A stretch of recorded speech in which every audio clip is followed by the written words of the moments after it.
So, hello everyone. Hello. We're back again for another episode of Finally on the Record. And I was the winner of the last episode.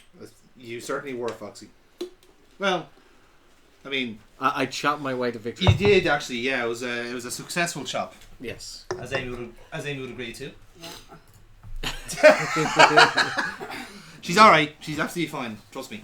People got the wrong idea from that ending anyway, that's for sure. But Ghost again? No, just me being a klutz. There. You just slapped her too. No. It was just the way you just. No. I literally tell them.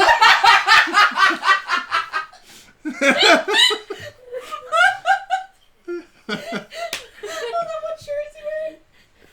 Pretty similar. Pretty similar, yeah. Jesus Christ. Really could not fucking write this. It was really fucking loud in my ear. Oh my god. So, Yes. yeah, basically, Do you want of his inhaler? My own. I brought my own. Yeah, so you're on topic duty today, Foxy. yes, unfortunately, like I had a topic ages ago, and even before we started recording, I was still trying to figure out what I was gonna do. But I think I finally settled on one. Okay. For this episode. Do you want a drum roll? No, Will we give you one anyway? you You can play my bongos. There we Okay. go. I had to get an innuendo in somewhere. Oh, yeah. At least it won't be taken out of context anyway, that's for sure. Where there's a will, there's a way. Yeah. True. People are strange. Indeed. Yeah, and he knows. I know. You know who you are. Anyway, leave it at that. Mm-hmm. So, Nasty.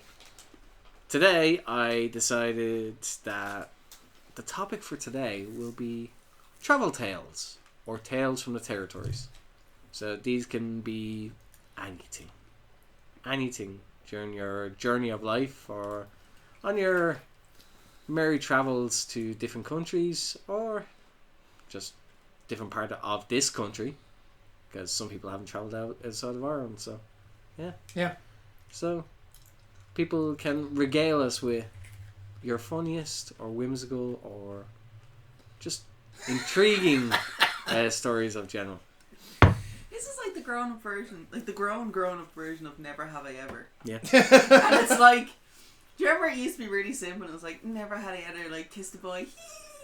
Yeah. Now it's like, No. never have I ever had like a wild orgy with 6 monkeys in the station closet of like a stationary closet of like an office building, and there's like 8 people going, are you fucking kidding me? God damn it. That was you? I was the monkey.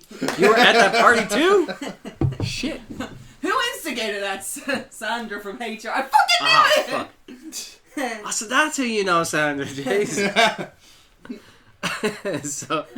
So yeah, that is our Is there Sandra rocking up with the Bloodhound gang? There is a Sandra who used to work in HR. That was the first thing that came to mind. It's like, yeah, actually Sandra's a pretty All I HR name, It yeah. was Sandra and HR. Me and her used to get gin drunk together all the time.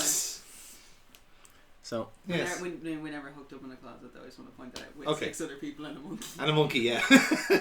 so who would like to go first?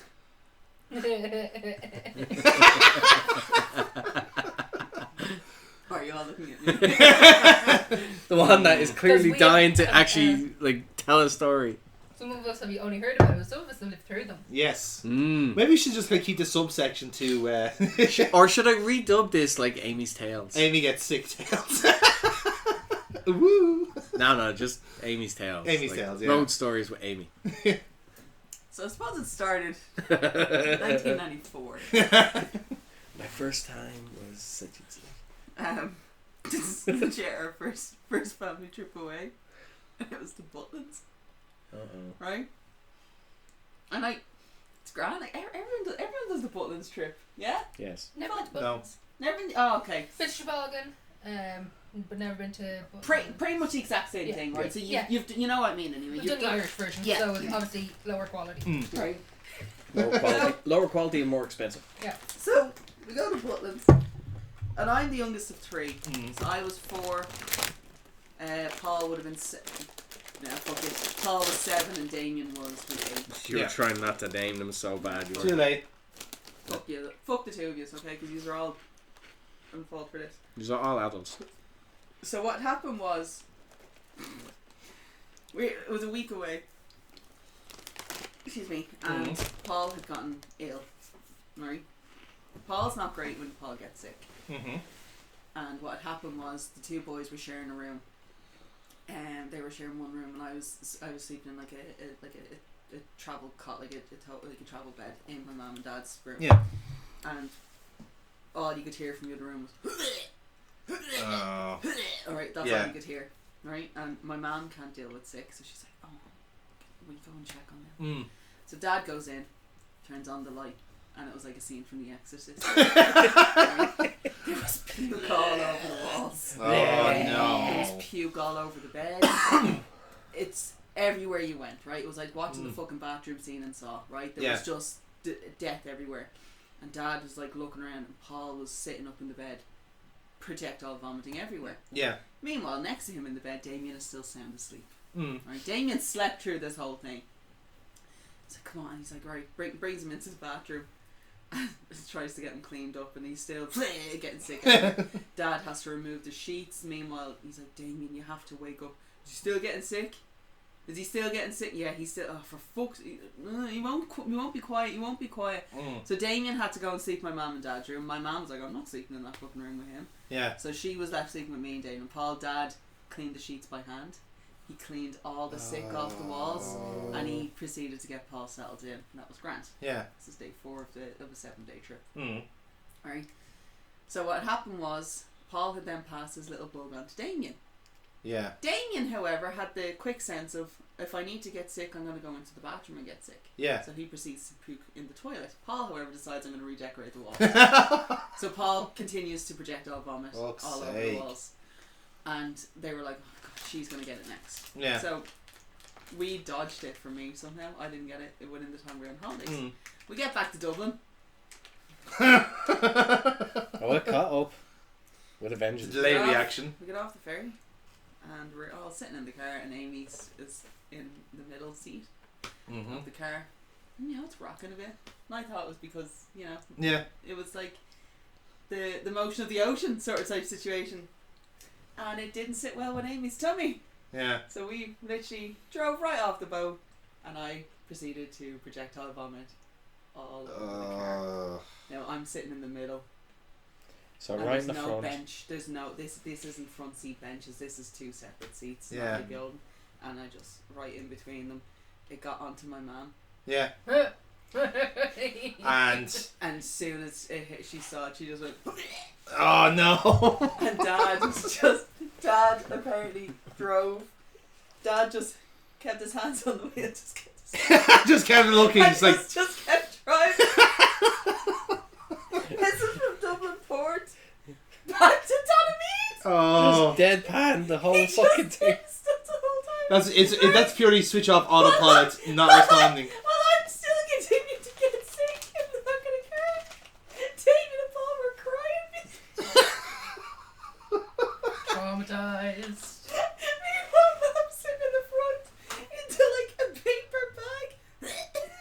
Every time I'd get sick, and it's just like we were talking about it. I said to him, I was like, "Did none of you think give the child the plastic bag, because if she stops getting sick, Evan stops getting sick." And Mom just like, I wasn't thinking of that at the time, and your father completely shut off altogether. And Dad was just like, smelled like walking onto a crime scene. He's like, so I just tuned it out and kept going. Yeah, because the more he thought about it, the more he'd get sick. David and Paul were like, he wouldn't even let us open a window, and he goes, I didn't want any of it getting outside the car. That was the first time we found out Amy suffered from motion sickness. Yeah. And Amy with a bug does not go well. No. Yvonne does not bug well when one of her kids like projectile on her. Yeah. Jesus. Good times. But obviously you grew out of that, and you've been much better ever since. Sure. Wait, it's my turn again. Kira? Well, his name put boat into my head. It's reminded me of Oh, I love that last one. one of the trips. So we went through a phase of going to ski camps in France with my dad and his at the time girlfriend and her two kids. So Katrina was 2 years older than me. Alan was my age. Mike younger. So 4 of us in the back seat of the car. Miriam and my dad up front. They decided we drove down to Cork, got on an overnight ferry. It's already begun. To France. So it's an overnight boat. Yes. Weather's not great. So we drive on, all that jazz, grand. And they go to check in. And they booked 2 rooms. One for them and one for the kids. 4 bunks. Because it was the style at the time. It was the style at the time, except that it was the he 80s. they assumed that when they booked 2 rooms, that they'd be 2 rooms together. Yeah. Because they booked it as 2 adults, 4 kids. No. They were on level 12. We were on level 2. Jesus. Words way.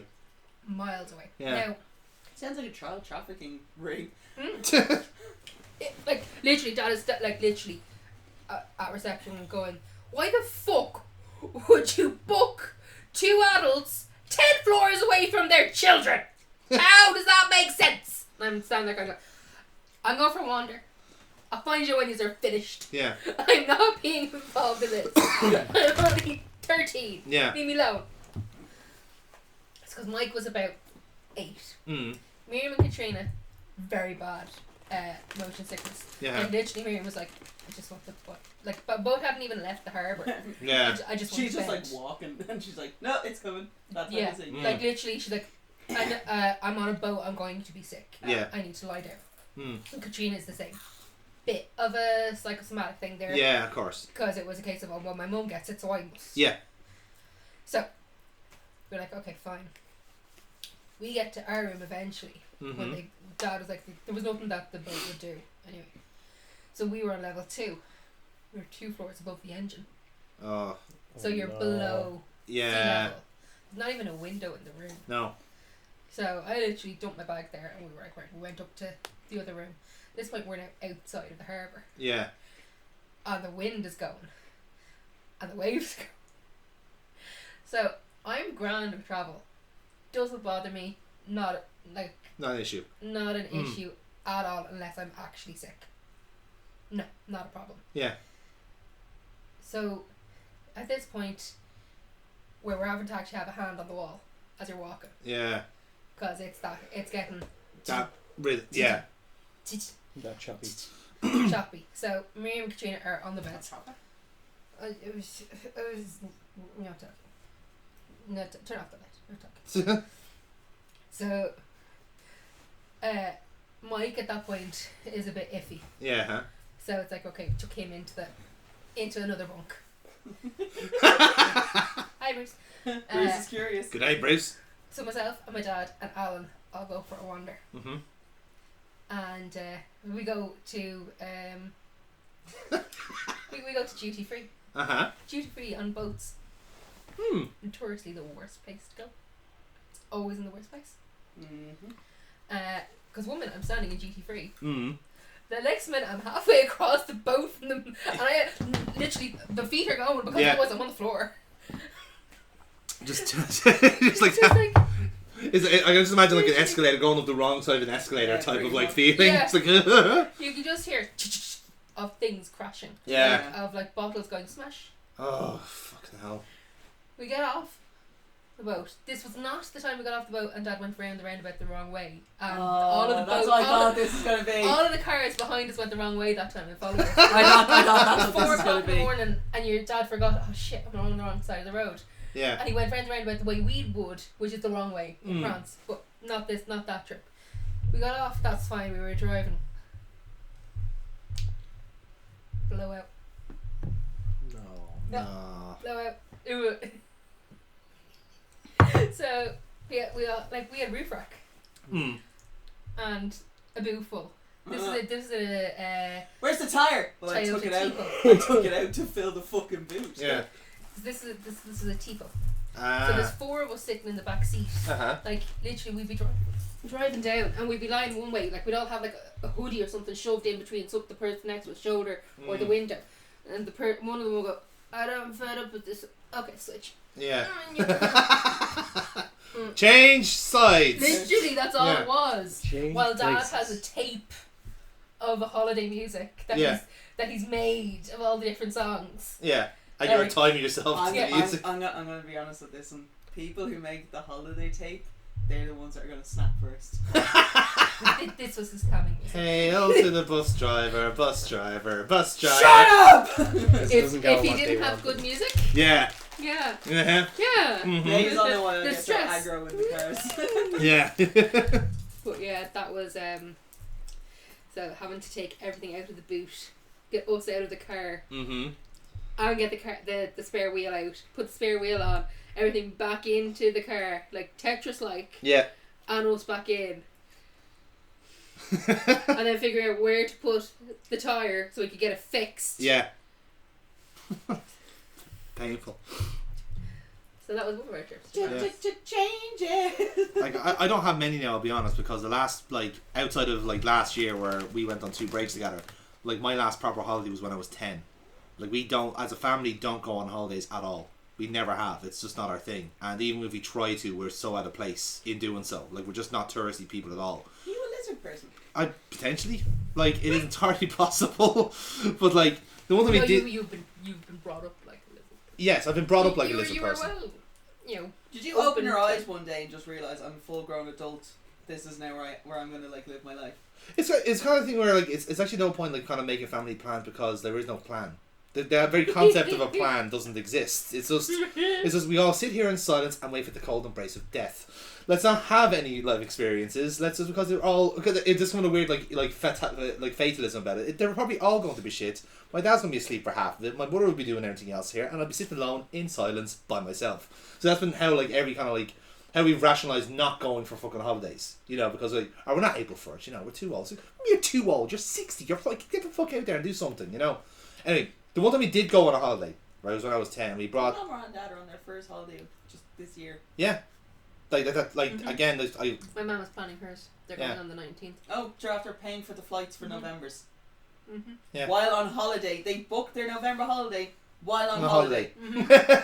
but like I said, like, and this is the kind of thing where like it sounds so strange even saying like I'm not a traveling type. It's like when you're in a family that just don't do it. It's a concept that you actually take a while getting even used to. You You're took gonna to it hate. like it's stuck. I thought I did too. I did You're pretty gonna well. fucking hate the airport. Probably. Like it's actually one of the kind of things that's kind of put me off air flying altogether. I'm sure it is. Don't tell him anything But else. Oh no! Do you know what? If anything, you fucking should tell him. You Yeah, need to I give know. him. Yeah. Oh, we've had Like a conversations. man. You see, I'm also one of the early ones. I go early Same. in order to avoid like Even still, going through security. just That's what airports I'm- in general. Yeah. Coming back, I've told you this before Yes. because it's what led to this. Past the pugs. Now, I have passed the pigs. Yes. So for anybody who doesn't know, it's kind of like a dice game, except that you have small pig type little Things. little pigs. Yeah. You roll the pigs, and how they land is how you score. Yeah. Yeah. Past the pugs. Like play dead, face plant, snoozer, Canaan combo, puppy love, pooped out, doggy style. Oh, look how cute! Oh wait, hold on. Took a I second. just saw it. Sorry, I was like literally like. Who's oh, this at the door? We have a special guest tonight. Look how cute the bug is! Look who it is. Hey! It's that guy! Kalito's offspring. Yeah. Hey! He just dissed you. Like he didn't even give you a time of day, man. I love you. Hey, dude. Come on in. We're Guys, we're recording. Guys, we got Casey! Salamore. Hey. Don't tell them it's my secret identity. Guys, we got a turtle. Yeah, well, I did watch that last night, cause Happy birthday. Or Thank happy you. belated birthday. happy actual birthday. Thank you. 23. I'll keep you.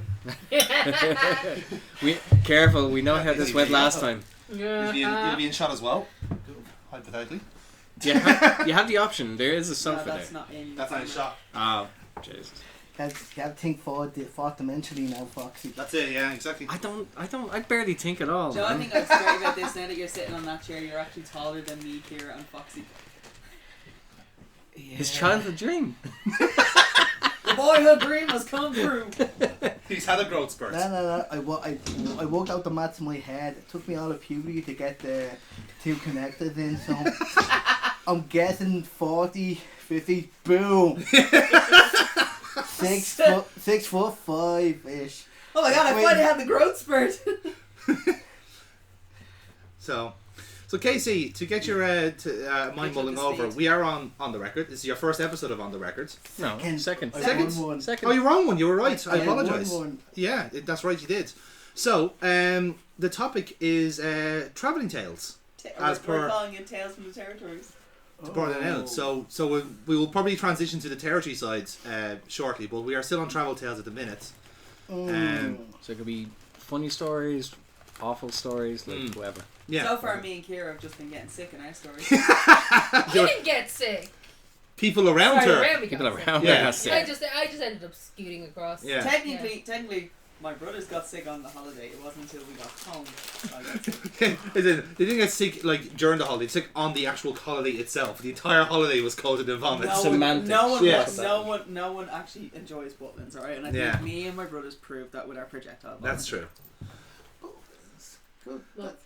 But it's a blast from the fucking past. But what I was going to say there to circle up my point, like the one time we did go on holiday, like the three of us went with my aunt and uncle, and we had this kind of notion that we'll do a kind of a like down the southwest basically, and start from, say we aim for Kerry and then start going up the coast essentially, and we do it that way. And basically it was purely a case of like, let's see what we find type of stuff. I think our target was Westport. And then we Salt Hill, and we come back then from there. Your family's never seen the Blair Witch Project, have they? No, they have not. I'm just being sure. Yeah. So I think we do a couple of trips down there, but the two places I remember, they found a go-karting track down that way. I think it was in Clare, I want to say. And they were thinking like, oh, this is gonna be great. We'll we'll go for a go-karting there. And the moment they hit the track, it started like torrential raining. And I was like, well, that was shit. And then they go like, they find like a kind of, there was like some sort of like kind of like a fun park there with a roller coaster and a log flume. And said like, they say, oh, we're going to log flume, splash. Well, that was shit. I was like, is there any part of this holiday we've actually enjoyed so far? So then, right, so we on our travels down to Kerry then, right? So we saw the Ring of Kerry. And two people danced on it because apparently that's what you do. Yeah. And then we hit Dingle. And so Dingle, then we said like, okay, we're having a good record of like, we found like decent hotels and B&Bs for this point. So we said, right, we'll go to Dingle and we'll find this spot then, and again just see what we can find on our journey. And then we sat down in Dingle, right, and we're going like. And this is the level of like tourists we are here. It's like, sometimes you might want to like meet the dolphins. Like we're not doing that. Like I can't swim, and my dad just want to see a dolphin. And then we go the B&B we're in. Like literally, can I just put a very quick footnote into this? Go for it. That dolphin was a national treasure. It was a national treasure, exactly. Yeah. This is the level of like. May its offspring that clearly was never always the same dolphin. No. Rest in peace. Indeed. Continue. But so.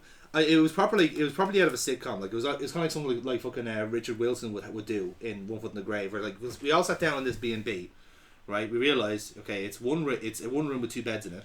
So okay, that's another problem. And then we realised, okay, there's no TV here, right? So when we board out of our holes and we look outside and there's just wetsuits hanging up, it's like, we go somewhere else? Yeah, we're going somewhere else. And we just like we're there for the B&B for like grand total of 5 minutes. And we realised. This is shit. So we just left Kerry. We left Dingle after that. It's just like we have such a negative view of Dingle because it's like there's just nothing there, We gone there and never came back. And my mum refuses to go on holiday in Kerry again. Really? They took a flight of fancy one year and they got a trailer tent. Okay. So it's a tent that actually folds down into a trailer. Yeah.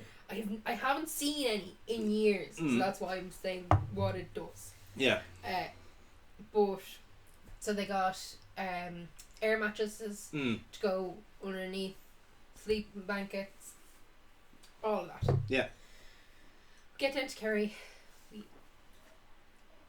set up the tent. All grand. Mm-hmm. I think we're there for 2 days, and then like that, torrential rain hits. Yeah.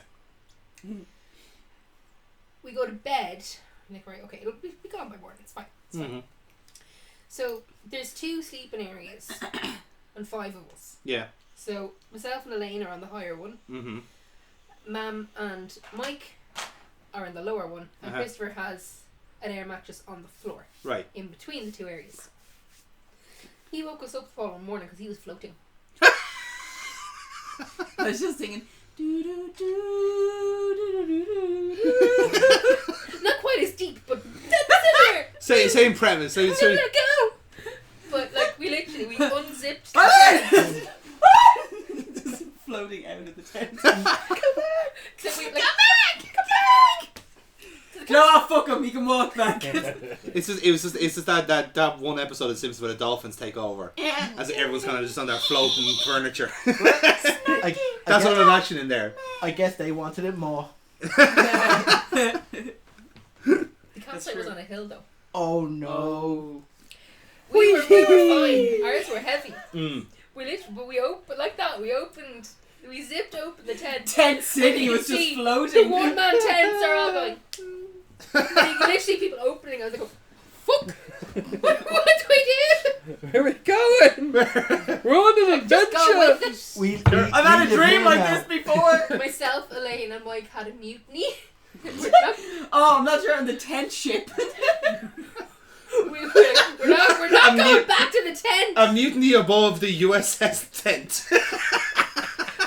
We got a house out of that. And what was hilarious is there was Christopher was like, I'm sleeping in the tent. I bought the tent. I'm sleeping in the damn tent. until he realised just how damp it was. Well, I wasn't going to say moist. We were beyond the point of moistness at this stage. This was damp. I wasn't even going to stoop to that low. That's and then, nasty. Yeah. There was I remember a time we went to Cork. Yeah, we went on a family trip. It was a family trip to Cork. None of us wanted to go to Cork, right? Who does? Right? No one. Even people from wanted Cork to don't go want to be from Cork. right? And it was only like a long weekend, and nothing happened down there. It was shit, whatever. And then, oh god, Damien, what, 12? Maybe we were looking at 12, 11, and 7. That's the age groups that we're at. And this was before, like, the motorway sort of thing. Like this was long before we could you had to drive through every county sort of thing. And Mum got it into her head that she wants to go to the Alleyway Caves. Okay. On the way home. Where are the Alleyway Caves? Claire. Right? So, oh god. From Dublin to Cork on holiday, Mum decides she wants to take a detour to the Alleyway Caves on the way home to Dublin. Yeah. So, Dad, because he had no fucking balls at this point in his life, okay, we'll do that. So, me and Damien have an excellent gift. Normally it's like if we're setting in for really long car journeys, if I'm not being, if my mind is not being used or if I'm not being spoken to, I'm gone. Right? It's from being a baby stuff, right? So me and Damien, it's a very good skill to have. Right, me and Damien, as soon as we were in the car, we were driving for 5 minutes, we're gone. Yeah. We woke up thinking, we're being woken up, so we're like, we're home. We're just gonna go in here for a minute. And we're like, this isn't Dublin. Yeah. We were on the rocky road to Dublin, right? Yes. And Damien had a shit fit.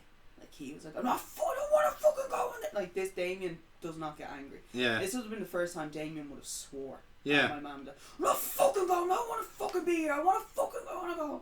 Dad was just like, whereas Mum is like, you get the fuck into that fucking cave, right? So after a bit of back and forth treks. Mm. We go and have a look in the fucking alleyway caves. It was shit. We bought jam outside, right? Oof. That's all I remember. We bought jam. Oof. Jam. Right? Jam. Someone was selling like Jam. That wouldn't be type thing. fucking amazing jam. Cave jam. Straight from the stalactites themselves, just Exactly. peeled off. It was like a little kind of like a farmer's stall thing that Yeah, was yeah. outside, and we got this anyway, right? So Mom's like, well, look, we're going home now. Never make that noise again. Carry on, Eddie. Mom turned around, Minus she's 5 like, to Foxy for that noise. Mom and Dad. Hey, are I'm like, the one that gives out points. Shut up. Mom and Dad are like, right, we're going home. We're going home. So Damien and me are ecstatic. Mhm. Paul doesn't really give a shit at this point. We get back into the car, and again, 5 minutes. Skip to next destination. We woke back up, She fast tracked. right? Yeah. Fucking warp speed, right? So me and Damien wake back up, and it's gotten significantly darker. So we're like, we must be home. We have to be home. Where are we? We're back in Cork. Why? We couldn't just go. We had to go around. Oh no. He couldn't just do it, right? So whatever way the roads have been working on, what way they were working on roads, the best course of action for Dad to take would have to be going back the same way he came, Jesus Christ. right? So at this point, I started getting a little bit. Do we live in Cork now? Like, is Is we this your moved? easy Is way this- of saying it? Is Yeah. this, is this your way of saying we've moved here? And then Paul started getting a bit. I want to go home. Yeah. And Dad at this point was like, we're going home. So we got out at Cork again, and we went and we got food. Mm. And Dad's like, I'm not stopping the car. If you need to piss yourselves. I don't give a shit. We're not stopping the car. How a typical Irish dad is. Yeah, like, yeah. Fuck off. Piss out the window. Yeah, right. So we're back in the car, and Damien's like, I'm not falling asleep. I'm not falling asleep. Mom's like, you may as well fall asleep. I'm not falling asleep. Why not? If I fall asleep, you're going to bring us somewhere else. I'll wake up in Galway or something. Damien wasn't having any of Love this, it. right? So around 20 minutes later, me and Damien, Yeah. right, we're gone. And we wake up at some point and we're like stopped. Mm. And Damien's just like, I'm not opening my eyes unless I'm in Dublin. And all I hear is Dad, don't open your fucking eyes then. And Paul's like, where are we? What's going on? And Mom's just like, we've been pulled over in Wicklow. Because Dad was speeding all the fucking way home. For a fuck's Right? sake. So he's speeding all the way home. He's having a whopper of an argument with my man in the front seat. You had to go to the fucking caves. You wanted to see. Are you happy? Did you enjoy it, Yvonne? Did you fucking enjoy it? No, Owen, I didn't. It was shit. Like, that's all that's happening. The two of them are having to go at each other over this. And then Dad didn't realise he had fucking put his foot down. So me, Damien and Paul are sitting in the back of the car. At this point, I just lost it and I just started crying. Yeah. Like I was so tired. I was bored. I wanted to go home. Yeah. Damien was like, "It's not going to get us anywhere. This isn't going to do anything." So he elbowed me, and then so I elbowed into Paul and whacked Paul's head against the door. So Paul was like, "Why are you yelling at me for?" So Paul started crying. Dad is just like, "Kill me now, kill me fucking now." And he's like, guard comes up to the car. Hey, wait, can I get your? Oh, Mickey, is that you? Jesus Christ! What are you doing there, Ian? Oh, gee, Connie, it's yourself! So Dad started talking to a guard for the next 20 minutes.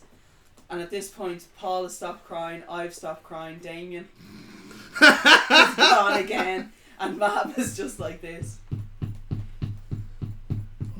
Connie, with 3 kids in the back seat, we need to go, like. Yeah. So we finally get back to Dublin, and everyone goes into the house, and that's grand. It's like, right, go, everyone go to bed. Just everyone go to fucking bed. Paul, it's only 8:30. Get the fucking bed, I don't care. The entire day is gone, right? We lost it all day. And we're all still in bed. And then all you hear is, if you ever fucking say we're taking a family holiday down the country again, Yvonne, I'm getting a divorce. 10 points for divorce. And it's like to say, we never took a staycation ever again. We all went on like our own trips, but we never did a family staycation after that trip. Which is that's the best thing ever. Is waking up. It's like leaving Cork, waking up in Clare, and then waking back up In Cork. It's like every time you close your eyes, it's like a randomized location. Did we just like Marrakesh? reset What here? the fuck? It's fucking horrific, man. Like I might reset. Yeah. That's all that was. So In order to get to Cork, you went to Clare. I used to go to Kerry with the musical societies, we'd go to Killarney every year for their version of like award ceremony. Yeah. It was a massive piss up weekend. Literally, we get on the train at Houston at 11 o'clock, and you start drinking, and you don't stop. sleep, You don't. and you don't get sober again No. until you're coming home. There's a lot of sunglasses on the train back on a Sunday afternoon. Yes. Some people, She knows this. yeah. I wasn't in this, but look, I know the journey. Yeah. All right. Okay. I know the journey. I always get the train. However, some people go down on the Friday Mm. and come back on the Monday, Mm. and they would sometimes drive. Right. Some of our friends decided that they'd drive down on the Friday, but they'd come home on Sunday. Mm-hmm. Oh, that's a bad idea. That's a very bad idea. Yeah. Very, Tactical error. very fun. So like it's an all-inclusive weekend. Literally, the only thing you pay for after you've paid for your ticket is your drink. So Yeah. that's all you're paying for all weekend. That's all you're paying for. No, it's not. Let's be honest here. You're paying to suffer. Yeah. Yeah. Yeah, but Pain and that's dignity, yeah. pride and Yeah. shame. You usually have no voice as well because there's 2 points. somebody who brought guitars, Yeah. there's pianos, somebody always brings a fiddle or two.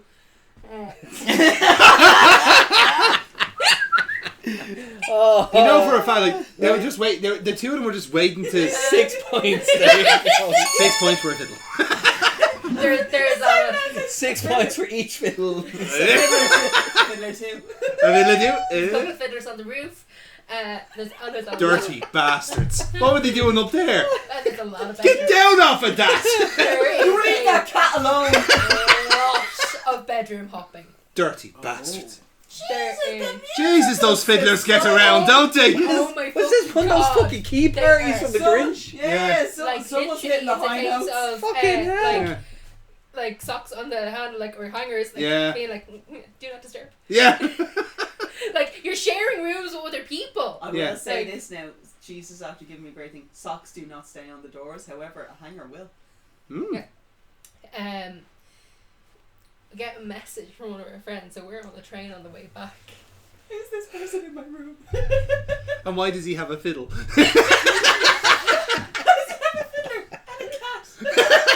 There's a monkey on the wing. We had said goodbye to them when we were getting on the train. John, what was running through your head? Not my monkey, not my No, A circus. circus. No, I'm looking at my circus.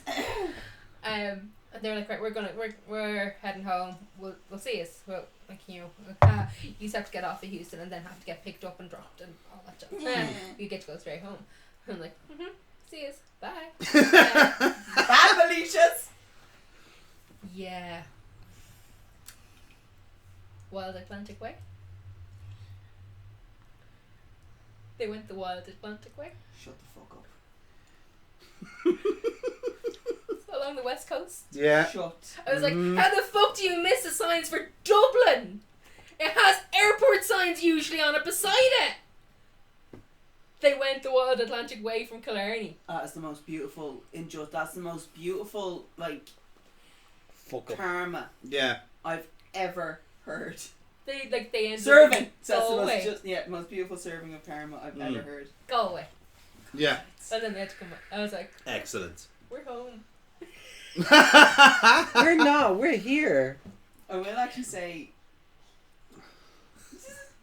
it's just At which point in the Wild Atlantic Way do you think you may have gone the wrong way? Then the I've 5 points for the story. Yeah. I do actually have one. This is a very, very quick one, but when Damien was getting married to Laura Mort, I love that name. Yeah. Almost as good as Volta Clash. Mm. yeah, it's either that or She Who Will Not Be Named. But yeah, Mm. when they were getting married in Meath. Mm. That's where they were getting married, and me and Paul and Ashlyn were going down No the night problem with me. before. No, I couldn't remember if it was Meath or Sligo. They're very similar in tone. No, it's because the wedding was they were Yeah. too close. I can't remember. I know what you mean, yeah. Nearly sure it was Meath for Damien. Mm. And we were going down the night before. Paul had gone off and collected the wedding cake. And he's like, right, I'm going to drop Jen Amy in my car. So we're like, that's cool. And he goes, right, we'll leave our suitcases in the back seat with Amy. Yeah. And then we'll just have the cake in the boot. Mm. Happy days. That's normal, right? No, Oh, no. right? So we popped the cake into the boot of the car. That's grand. Rookie mistake. Like Right. literally, I did my friend's wedding cake. I baked it, and my mom drove me over because I'm literally No, guys, sitting in the front seat. guys. Trust me. No, dude, trust me. Paul's words. Trust me. It's fine. So me and Ash are a bit apprehensive, but you know what? Not our fault if anything happens. Paul took best man duties. Yeah. This is one of his duties. And the suitcases are sitting with me, that's grand. So I had made a playlist for the car. 80s As you do. power ballads. Mm. Right? Me, Paul and Ashlyn having the time of our lives. Paul's on the motorway going 120. I don't condone the speeds that he was going, but we're enjoying ourselves. Totally clips with the heart is on, everything's going grand. And then Ash goes, "Why is there a sign for Belfast?" And Paul's like, "What?" She goes, "We're going the wrong way." 120 on the motorway going the wrong way, and Paul's like, "For fuck's sake!" So Paul just goes, and you hear a, Oh no. Oh. Oh and Paul just kind of goes, "Amy, please tell me you're not wearing your seatbelt and that was you smacking into the back of my chair." And I just went, "No." He's like, "Oh no." So Yeah. we pull over onto the hard shoulder, and Paul is pacing. Like he is pacing. If Paul had been a smoker, he would have smoked my pack of cigarettes, right? Yeah. So I'm standing there, like, very French femme-tale here. And Ash is like standing there, and she's just rubbing her head, and it's very much like this is you have like Paul is like this, Ash is like this, and I'm just like, one of us is gonna have to open the boot. Right? So we haven't opened anything at this point, right? Turn around. Oh yeah. The camera. So I he's didn't want to face see the that. camera, Yeah. So so what happened was we're still waiting anyway at this point. We're trying to build up the courage to see how bad it is. So Paul goes, "Fuck it, I'll just do it now." Yeah. So he opens up the boot of the car, and he's looking, and he's like, "The box isn't damaged, so that's a good sign, right?" And Ash is like, No. "Sure, whatever, that's fine." And Paul's like, "Just be really gentle," and we just tip open the box a little bit. And Paul's looking at it, and we spin it around, and he's like, "No damage done to the cake. Cake is fine. Cake is in excellent condition."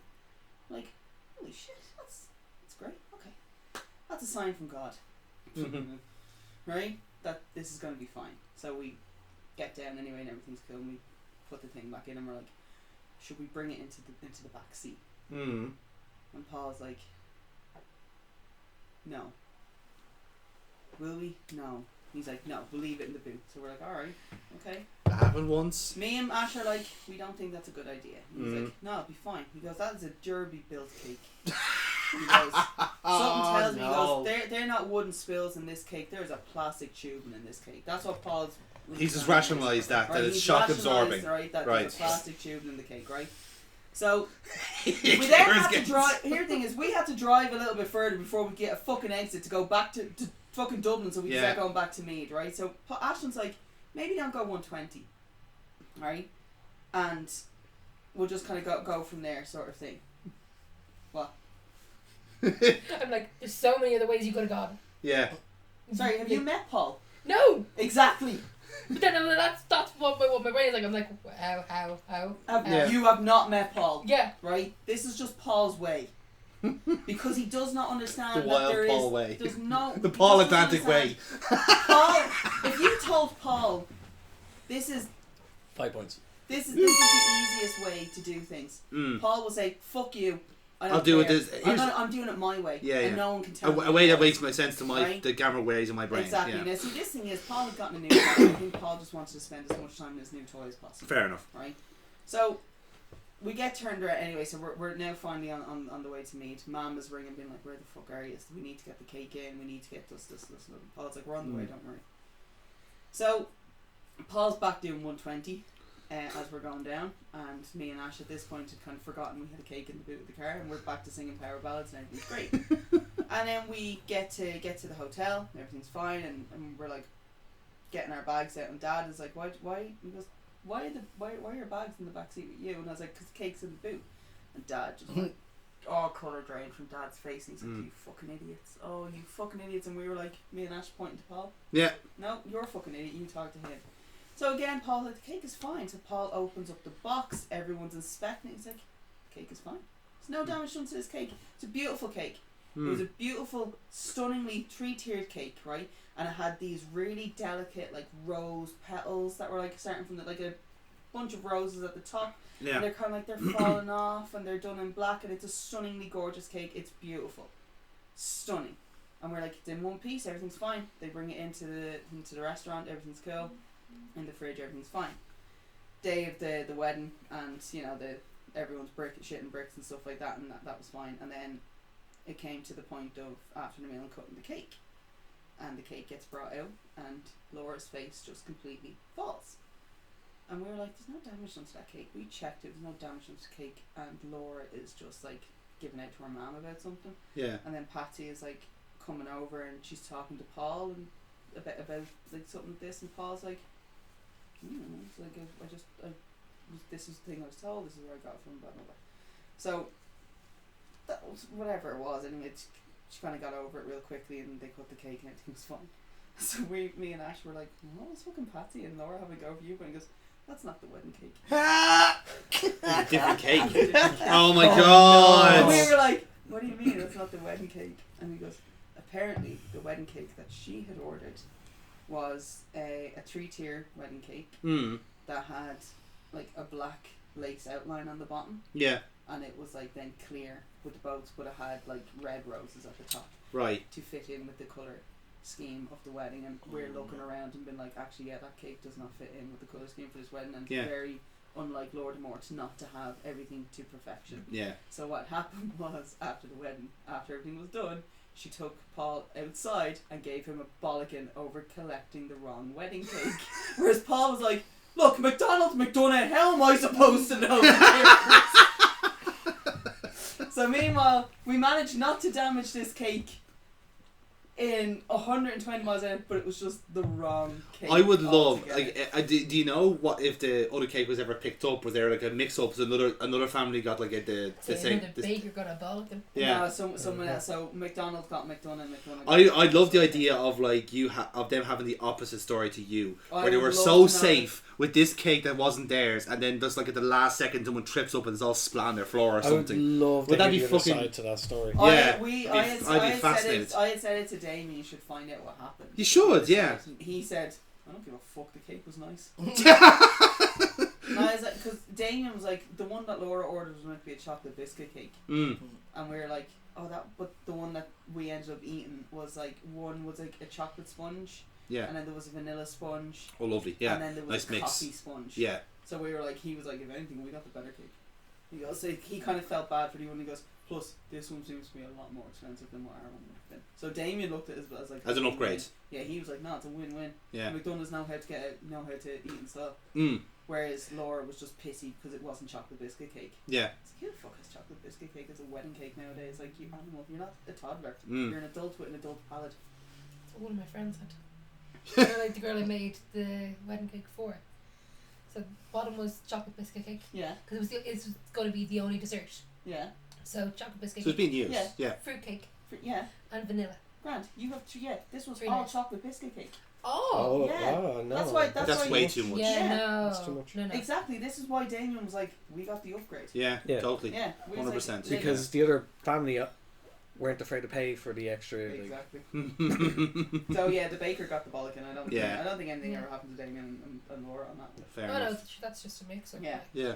But yeah, so I mean, if anything, like if the cake had been destroyed, it probably would have been better off for Paul because it was like, well, like technically, because Paul I said didn't destroy our cake. exactly I that destroyed was, a cake. that's what Paul's got excuse was going to be. He goes, well, we were given the wrong cake, so technically I didn't destroy anything. with Yeah, your cake. that's it. I never made the fuck up. So he goes, and then he was like, if you have such an issue with you, maybe you should have got it yourself, you fucking control freak. And then Paul left. Like, now in saying that, there marriage didn't last that long.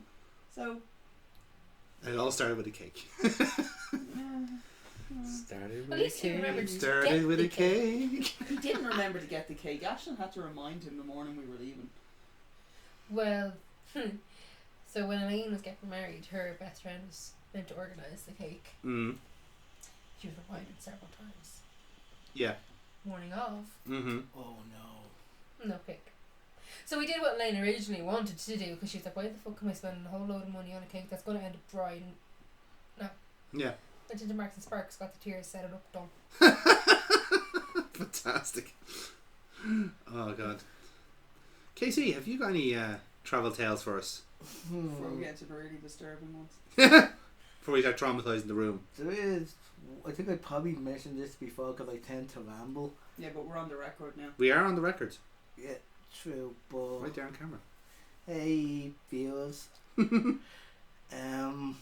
It's September 2001. Well, you have dates. I'm going to America. Oh, no, you're not.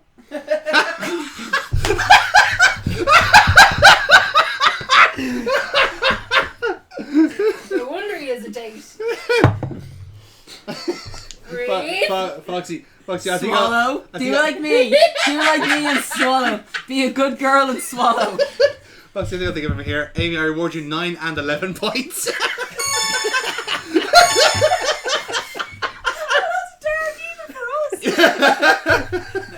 It's been years. Fuck it.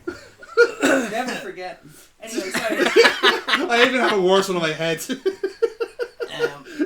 I really. So, September 21?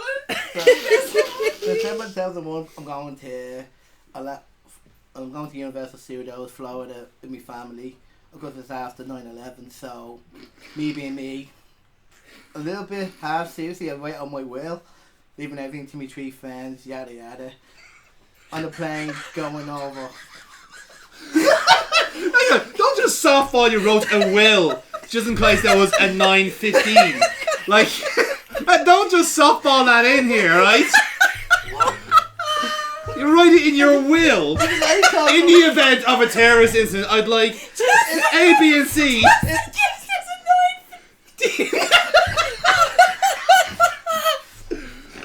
If that's consolation, I started with it as bad, I then thought, oh shit, I could actually, that I got that. So, Please drink, please. Just in case there's a 9:15. Oh, fucking hell. I'm actually crying. Fucking hell.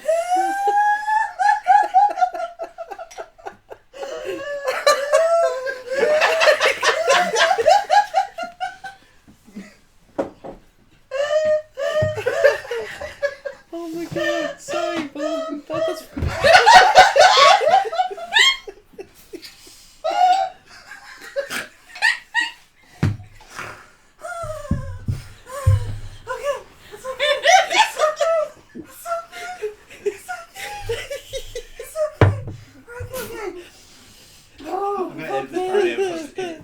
I'm gonna edit this chunk out because it's in my head.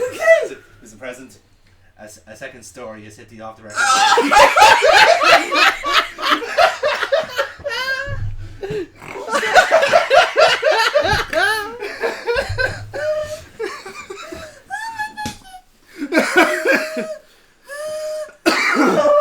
Compose yourself, goddammit. He's trying to tell a story.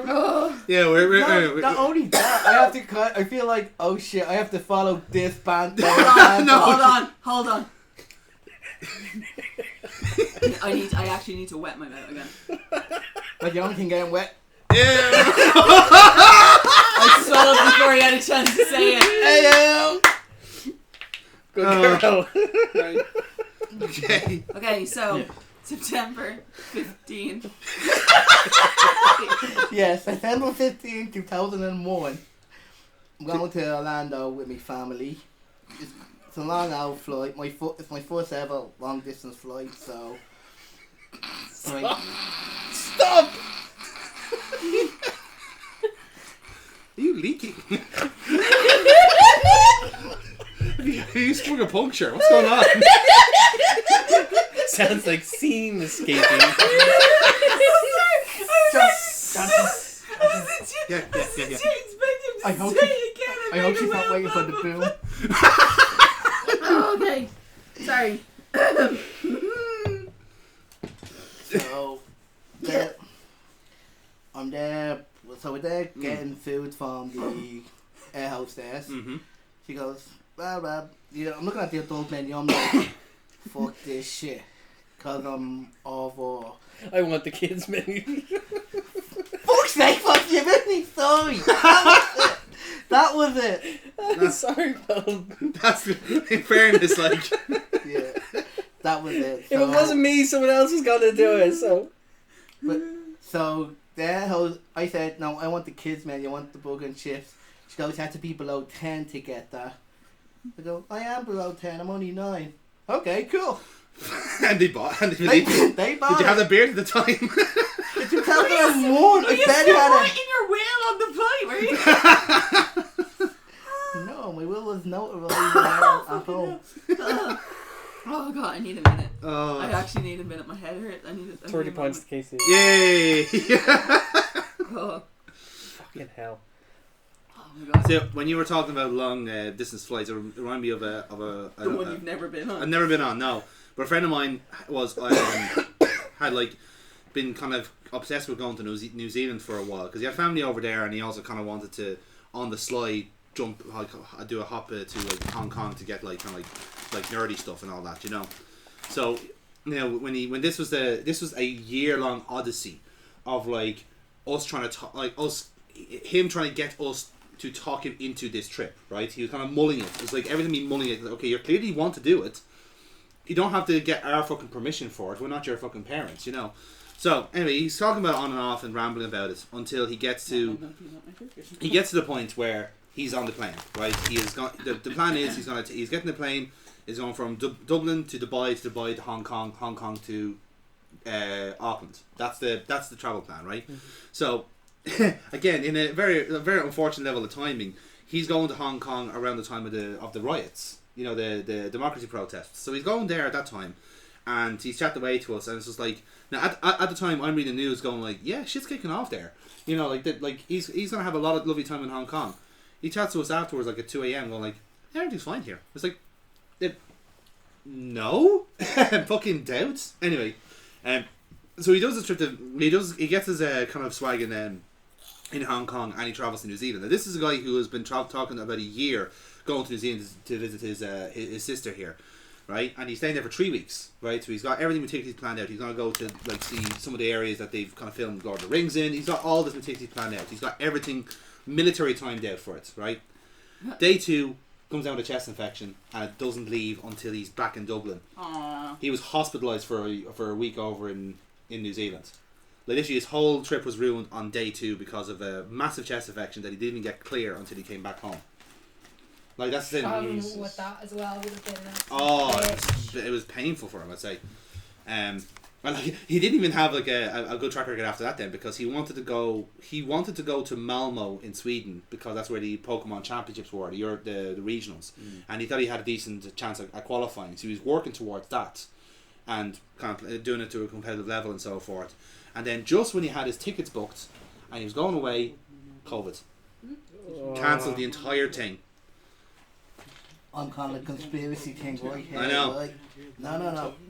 He doesn't go to the tournament. He doesn't qualify. Yeah. But yeah, somehow, after all these years, Ash Ketchum is now world champion. Connected dots, people. Yeah. In fairness, like it's. Fiction. Yeah. Whoa. Excuse me. Sorry, it was. Are you okay there? Yeah. Yeah. Good? Yeah. Yeah, it is a bitchin' statement. Thank you for pointing that out. Well over being smart enough to cop it where Jonathan didn't. Give him another 10 points. 10 points. 10 points. Yay! Wait, what do I do with these points? Do I get? Just bank them. I think it's like the weakest thing. Just bank them. Don't worry about it. Okay. Don't worry, we'll need nothing. Actually, I don't like putting stuff in the bank so easily because you know. Stuff them underneath. Stuff them underneath your stuff in mattress. Under the mattress. They're on the mattress. Under the Right? mattress. The points Yeah. are in the mattress. Points in the mattress. Yeah, Yeah. you don't want to put stuff there either because there's stuff on. Oh, here, there's a fucking credit union down the road. Just put it there, then, for fuck's sake. In your pocket. If only you know you can throw them in your closet. You never know. I'll take them. Okay. Everyone went fucking silent. For Yeah, that it's like, well, look, It's like, you're all telling them where to Interesting save. ploy, Amy. You're all telling them where to save. Oh, this is where you save money. I'm like, Says the okay, financial this game, the advisor. financial This is the advisor. One advisor I'll with the take it. I'll take the your money. prize. This is the one saying like, "Oh yeah, the points don't matter. It doesn't matter." I'll take them. I'll take them. Yeah. It's all part of the plan. That's what I am, a financial advisor. I can put them into clever investments for him. Would you like to invest in gold, Amy? Casey? He doesn't need to know. So Wait, what? you're able to do that, but yet you can't do that for yourself, can you? These are the ones that bought me all the cool shit that I'm I wearing know. today. So I mean, everything's so cute. Piece of Your present is at home. I did not expect to see you. I got a present. You got a Christmas I present. got This is your two birthday present. presents. There's my Christmas Two- No, present. there was one from my Christmas present, his Christmas Yeah, present. they're both awesome. Like the reason I'm Yeah. not wearing them is because I lived in them and they have to be washed. That's okay. But like I said, there's still more on the way. Remember, Oh my. it's your birthday. And you're gonna party like it's your birthday. No, if I can't drink anymore. It's ridiculously bad. Oh, are we Will I actually? take that can off you, will I? You can try, see what happens. Well, anyway, it appears someone still can't drink again. Why are you petting like baby fucking like I'm Soldier just Boy like stroking it's an his hair. evil? It's so soft, isn't it? It's honestly, this is the closest I'm ever going to get to rub my hand through Jensen Ackles' hair. So I'm taking full You're benefit. welcome. I'm glad that's on camera. I'm not looking at the camera after making that statement. Hey, Jason. Jensen. Do you see how her face dropped? I- It's Jensen. Okay. Say hi, Jensen. Sorry, Jason. I meant Jensen. My bad. Actually, Oh, I can't save you now. You're dead. Nah, she's about to lunge across. It's okay. We have cleaner to clean blood, so you're good. You've put your finances to good use. I really hope your will is in order now. It's been since Since the 15th of September 2001. That's up to date, right? You haven't changed it since then, like, you know. It's still written in crayon as far as you know. That's just White crayon. one crayon. Sorry. I was beyond crayon. I got one of those multicolored pens. you know, Oh, good multiple man. pens. Nice one, yeah. He tried to I- put them all down at the same time to write with. No, all of his friends are different colours, so now we can tell which one is going.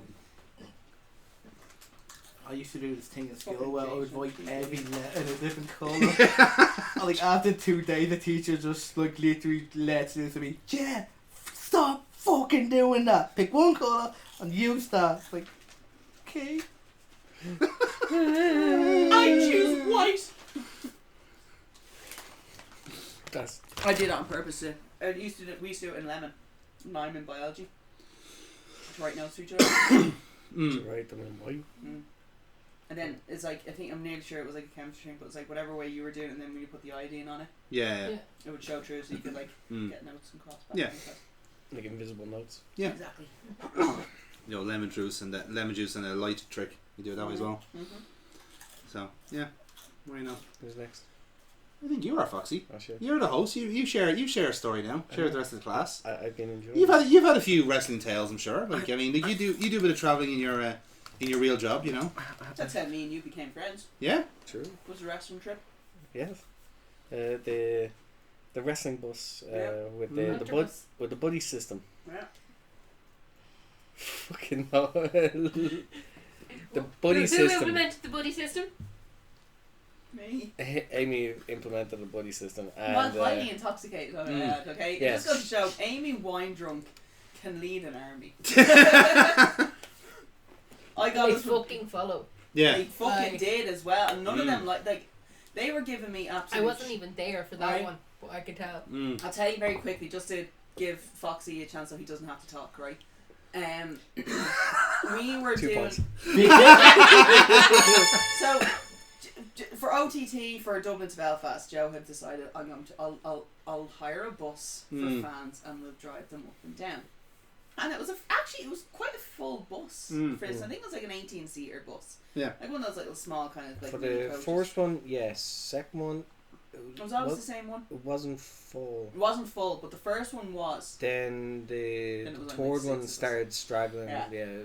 Dropped. So, there was 18 people, let's say, on the bus.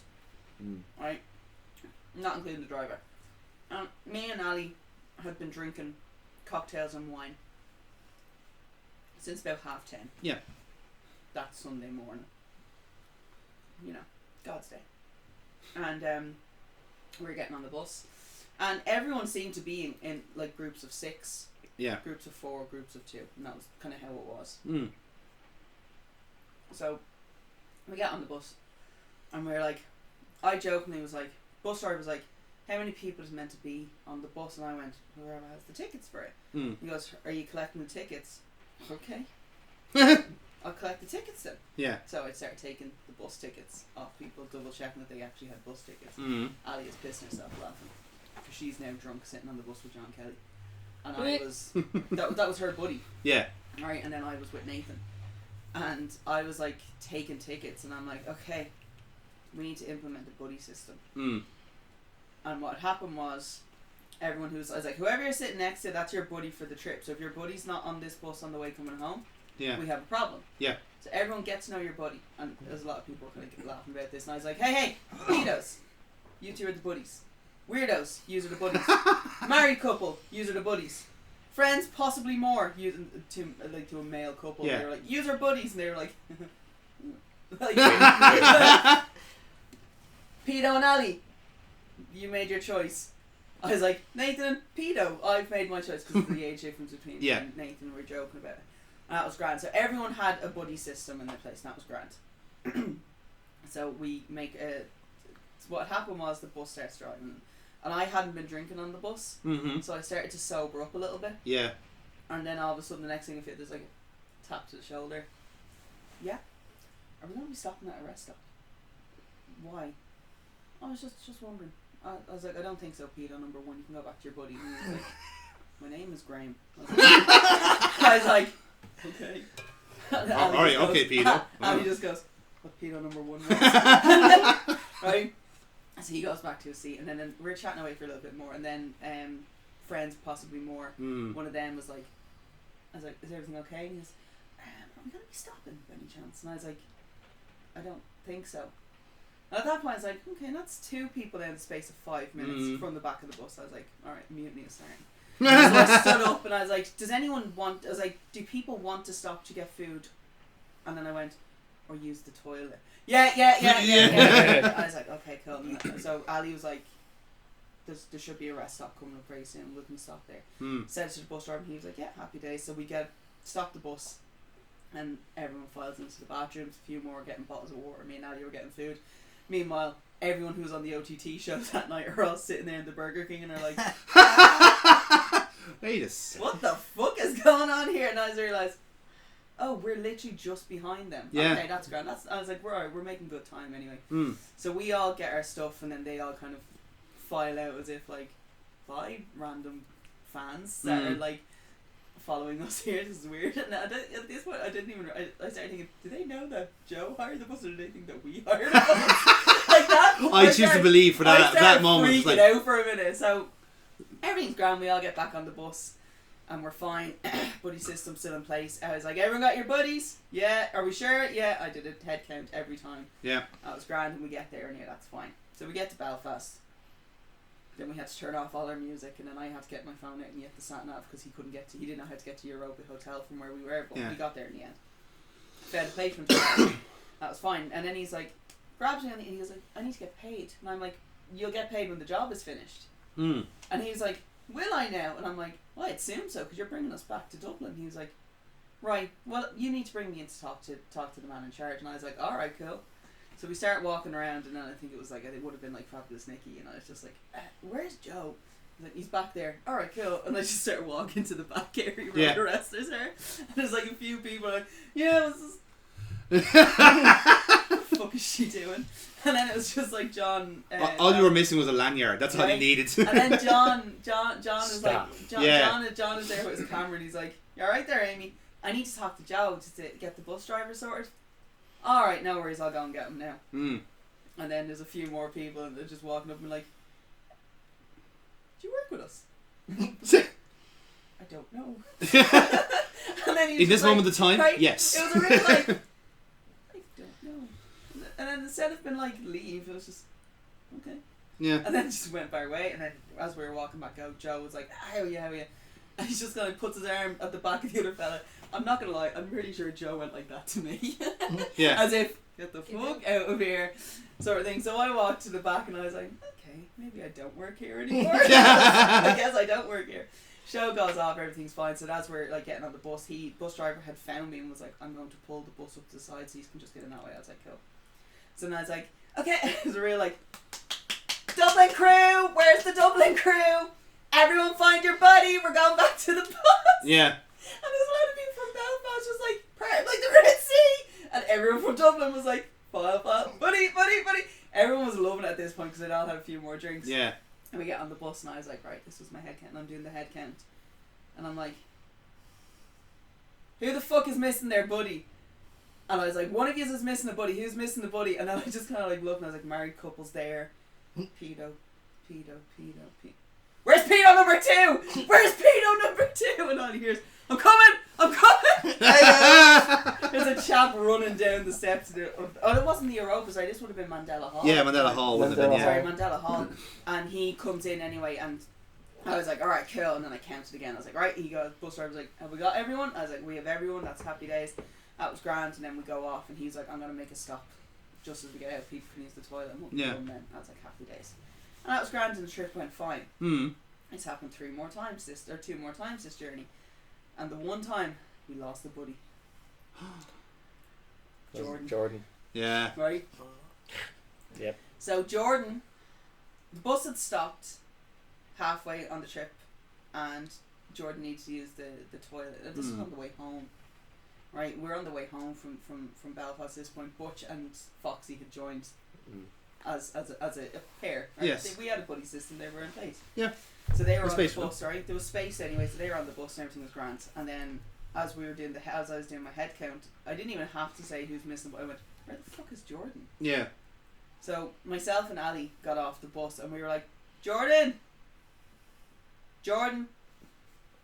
get your fucking arse out here now before I beat you. And then Jordan starts walking out from behind the building. Yeah. We were like, where the fuck have you been? We've been waiting. I went to use the toilet. And we're like, the toilet's just there. Oh, I didn't know. I just used the side. And we were like, what side? it was a real like, sorry, are you telling us you just pissed on the building while a truck driver watched you? Like, and at this point Jordan's like, I didn't think there was anyone there. There wasn't a truck there. And I was like, and then I was like, oh, that means he saw you peeing and decided I'm going to park in front of that one. So anyway, I was like, just get on the fucking bus. Just get on the bus now. I did a head count. The bus driver's like, we got everyone. Yeah, we got everyone. Okay. And I think it's like, my scaring has now scared the driver. Yeah. I'm shouting to scare the driver. So me and Foxy then settle back into our friendship building conversations of, which Harry Potter blanket from Penny's did you buy? Am I wrong? No. Yes! And then we proceeded to get home, and then the last one at that point then, the last one that we did then was actually in Mandela Hall. Yeah, but the last one was in Mandela Hall, and I'd gotten so comfortable at this point of being the bus coordinator that when the bus driver stopped everyone, they got off the bus, and then he kept me on it, and we drove in the back way where he parked, and he's like, you may as well come in the back way with me. So I just put me just walking in the doors at this point, just walking in through where all the wrestlers are, Yeah. Sorry. So as we're walking through all the wrestlers, I'd never. and at this point, no longer it was a case of, what are you doing back here? It was like, hey Amy, hi Amy, hi guys. Oh, and then Flip, what's his name? Flip Gordon was working that night or something like that, and I was like, hey, we have the signs to get the phone. He goes, oh, you're the guys from Dublin. That's cool. Yeah. To who the fuck is Flip Gordon? Yeah. Where do you think you're going? Probably the best joke we've ever made for a sign. And I was like, John, and he was like, oh, let me get the photographer. I want to get the photographer because I want to get this photo for my socials. So we were like, all right, cool, that's great, happy days. So that was the last one. Nice. But yeah, queen of the bus journeys. So, yeah, like the like one the other like. Do you work here now? I don't know. Maybe we should have gotten the banter bus more often for you for Belfast. To be fair, actually, when he started doing it, there had actually been an awful lot of Demand for it. Man for it, yeah. Yeah. But then after then like after- 2 or 3, just Yeah, no, what I'm saying is, she has always made it to Belfast on the banter buses with no issues.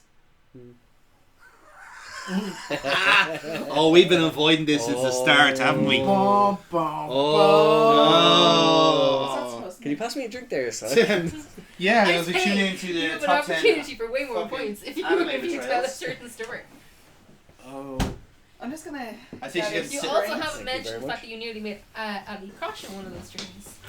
Oh, How did you nearly make Ali crush? Sorry, I just need to gain strain from my Lord and Savior. I've been What picking- Lord and Saviour? Jensen. Jensen? Yeah. Shirtless Jensen. Top. Oh. I get the feeling she's getting Have you quite fed her sick some of telling strength? these stories. I adore that picture so Mhm. much. I know. Okay. That's why she sent it. Okay. That's why you love me. Okay. No So- comment was made. What year was it? 2018. Something like that, yeah. Oh God. Okay. Let me find strength and The structure last. this. It was the last show of. It would have been the last show of the year. It would have been in December. 2018. Europa Hotel show up in Belfast. Yes, it's the Wrestlecade, wasn't it? Something The like that, sure. Why? I don't know. the show with like Hornswoggle and Ricochet and I actually don't remember. because that was literally Christmas. The Dream Before Christmas one, is it? Then Yeah. it was 2019 then. So No, It was- no, it wasn't wouldn't have been the 19, one no. for Belfast. No, I think that could have been as It would early have been as the 17. January. That was No, 2017. 17, No, 17. It's 2017, No, Amy, I 17. think. That No, 'cause that I show was didn't- 17. No, because I didn't go. It was 2018 because I didn't go to my work Christmas party in 2017 because I was sick. Okay. But I went to the 2018 one. I went to the year after. So it must be a different show that we're thinking of then, if that's the case. Mm. Anyway, Was you're saying. your Christmas party definitely in December? Yeah. I just because some of my places are in January. So anyway, the night before the show in Belfast, I had gone to my work Christmas party, which was happening in the Anglers Rest. Out in, I'm gonna say, I think it's like Ashtown. And we had an open bar. That said Christmas party, and it was great. We had 3 bottles of wine at dinner, which was nice. My our CEO at the time was piling us with gins and tonics, vodkas, whatever you wanted. Everything was great. The issue was, however, that I'd pre-drinked at a friend's house beforehand as well, and I drank an entire bottle of Beefeater gin. Yeah. Now, not just the gin, like obviously I had a mixer and stuff with it, right? I say I drank the entire bottle. I think Matt had like a glass. So that's just to say, the bottle of wine that we took in the car was as well, I suppose. Look, we were highly intoxicated, right, before we even started eating. But we had a great time, good night, everything was fine. And so I had told everyone I'm gonna have to leave early because I have a trip to Belfast tomorrow, so I'm gonna leave early. And they were like, "All right, cool." So went downstairs, and I ran into a girl that I used to work with, who used to date Jer, Okay. Katie, and she happened to also be on a work night out. Yeah. They were also at their work Christmas party, so she was like, "Oh my god, I haven't seen you in so long." And we got to chatting, and we started doing shots, and everything was great. It was fine. It was cool. I ended up going back upstairs to my own work Christmas party because I forgot I told everyone I was leaving. So I started having more drinks, and then eventually I was like, okay, the end of the party is here, and we're gonna go home. So that was fine. So I get home. I think that entire night cost me 40 quid. Yeah. It was just the taxi getting home. So wasn't your one of the team leads or something also buying shots? Or was that a different work party? It was a different work party. So no, it wasn't. That was the same one because that was Sharon. Sharon was getting the shots. No, it was a different one. That was that was a different one. That was a different night. Yeah. So anyway, I get home anyway eventually, and I fall onto my bed. I didn't get to change out of my Christmas clothes at this point. I'd like to point that out, that I did sleep dressed. Sorry. And that was it. I was comatose. I was unconscious. And then all of a sudden the next morning, I'd slept through alarms, but my phone had started ringing. This is before I kept my phone on silent at all times. Phone starts ringing, and it's on Messenger because someone didn't have my mobile number. Mm-hmm. And she's like, "Hey, I'm outside." And I'm No, like, I was at Clare Hall I at was that like, point. I'm at Because I had texted you to say, hey, I'm up and I'm away. nothing. And had radio silence, whereas previous times I'd have gotten, hey, yeah, I'm up, just going to wash my hair, or blah, whatever. No acknowledgement. So I rang her up when I got to Clare Hall. Mm-hmm. It's been So around about 10:15. 5 to 10 minutes away, depending on traffic. Right. So anyway, so she rings, and I woke up at this point, and she's like, "Hi," I'm like, "Oh my god, I overslept. I'm so sorry. I'll be ready. I'm waking up. I'll just be ready." So I then proceed to just take off the clothes from the night before, throw on a pair of jeans, rest in a t-shirt, have a hoodie, hat was on my head. I didn't even wipe the makeup off my face, and then I bombed it right out the door. Said bye to my mum and dad, and I felt fine. All right, I need to stress. You felt fine. Okay.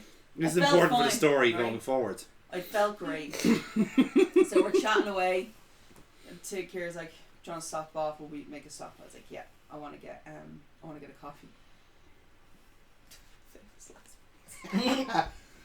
So we went to the Costa that was in the Apple Greens, and I got a vanilla latte. Vanilla lattes are good. Mm-hmm. They're great. They're delicious. They are, Casey. But this one And time...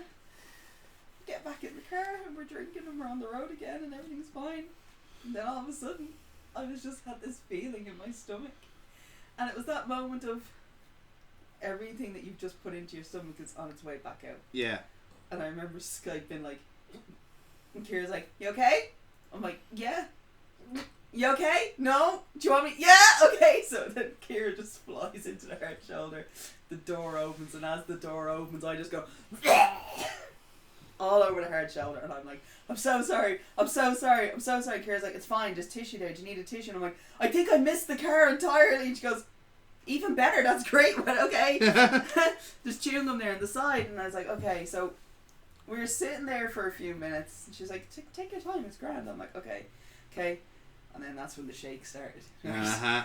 So It's all coming out now. my entire body starts is just trembling. And I'm like, oh shit. It always comes out when you shake it. Right? That's it. And I had thought I'd gotten it all up, and I was like, coffee was I was like, I shouldn't have drank the coffee. And she's like, "Sure, you're okay?" And I'm like, "Yeah, no, I'm fine. So it's over now, it's done with."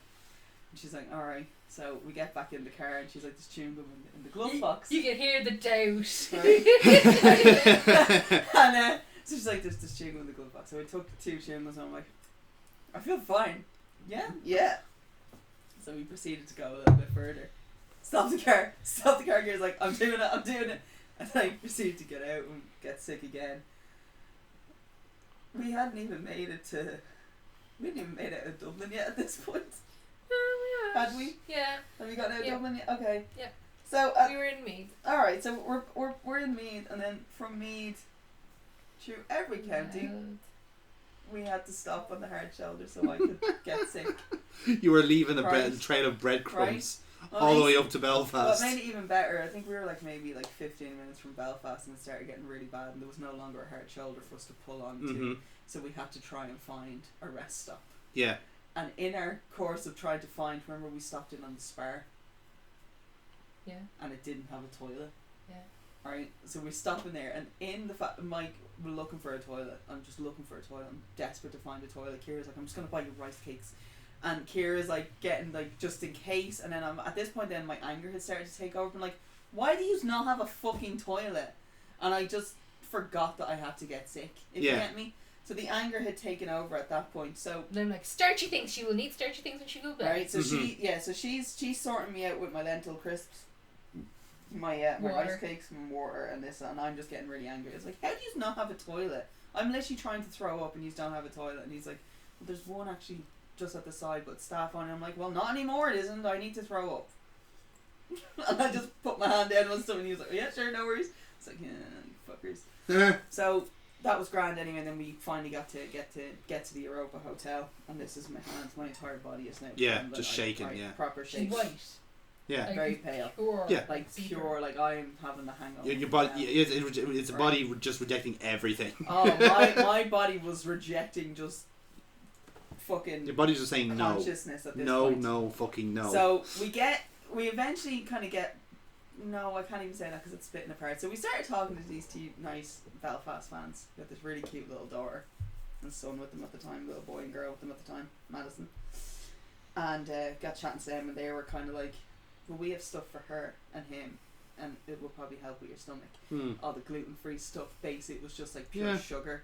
And there's like, this will kind of talk Get about you that. So going, they were like proper Belfast mammies to me at this point. So I was like, okay. And then it was basically like, if you need to sleep, we'll be sitting in front of you. So if you want to have a snooze. Because she was full on, like, I'm not getting on hard cam. I will have Yeah. my back I to the have to sit camera. at the other side. I can't be on the hard cam looking like this because I won't be able to move and all the No, of action course, happens. yeah. So they were like, you can actually use Madison's jacket to sleep on if you need to, if needs be. So I was like, I really appreciate that. Thank you so much. And it actually happened at one point. We were just sitting there, and I just felt my head just go forward onto the jacket, and I could just feel Kira like this. It's okay, you're okay. And I'm like, thank you so much. So what happened was, And before you did that though, because you went, your jacket's so soft. yeah. so what happens is then the show starts going on, and I was like, they always do the jumps on the other side, so we're safe. And fucking Corbin. No, you're skipping a little bit here because I think. Yet. Oh, yeah, No, no, not beforehand, yet. no. Not Did you yet. have a conversation beforehand about this? No, not yet. Nope. Okay, right, No. carry on. This is still the first half Okay. of the show. Okay. So what happens is, Corbin has his match and stuff, and Corbin decides he's going to do a dive out of the ring and on the side that we're now on, and everyone splits. Meanwhile, there's this very significantly hungover woman sitting in the second row, her head on a child's blanket, on a child's jacket, just like, I can't move. I've And tried to move her. Kira's like this, get out of the fucking way. And at this point, I'm a dead weight. And what happened was, I could just feel he's getting ready to jump, and I just went like this. And just fell over onto the other chair. The jump happens, the spot happens, and I'm just like, there's no camera here. That's fine. And the other thing is, I was down enough that Macklin doesn't have me and everything's fine. And then all of a sudden everyone's moving back and all I hear is, what the fuck? Kira. She's okay. And that was it. Back on the Back in the position. Back into into the position, recovery right? position. So, first half of the show comes to an end, right? First half of the show comes to an end. And I'm... Didn't you not say something to Corbin? Yeah, I remember you saying something to Corvin. Or is this a different show? No, this different is... show. Different show? Oh, this was No, the... no. That No, was it about was a your different leg. show. That was with your leg. I'm getting my Yeah. stories mixed I'm up. pretty sure Yeah. you said I'm not fucking moving today. I had said this to him at the intermission. Yeah. Yeah. So the first half of the show had happened, and this is what it was. We were going to intermission because Eamon had made the really nice banoffee balls, and they'd had a thing, and I was trying to get water. Yeah. And again, my body is still kind of like in the drags of it, and everyone I came was like, "Are you okay?" I was like, "I'm having a hangover from hell." They were like, "This is you hungover? How much did you drink?" Because everyone has seen me drink copious amounts of alcohol to never have it since. So everyone is kind of like, "Oh my god!" And Corbin is like, "What the fuck?" He was doing some merch, and he was like, "What the fuck is wrong with you?" I'm like, "I can't move," and it was like proper like me desperation. I mean, like, you just can't bring people over to that side of the ring. I can't move. Like, I cannot physically move. And he's like, I think she's dying. That was like the legit like movement of it. I was like, I think she might be dying. Yeah. So I eventually got to the bar. I was able to get water and like sippa. And then Joe Cabray is there. He's just looking at me with this Cheshire cat Joker grin on his face as if to say, how the fucking mighty have fallen. Like, it was a real like, I never thought I'd see today to see you in such a fucking state, and I'm living for it. And Joe's looking at me, and Kira at this point, my minder finally has decided I'm just going to bring her back to the chairs, and I'm sitting there and we're just talking, and he's like, what happened to you? And I was like, it's my work Christmas party, and it was an open bar, and I don't know anymore. And he's just like, do you realise you could have just skipped the show? And I stopped and I just went, what? Because it's not like you're wrestling on it. You could have just skipped it and stayed at home and dealt with the hangover at home.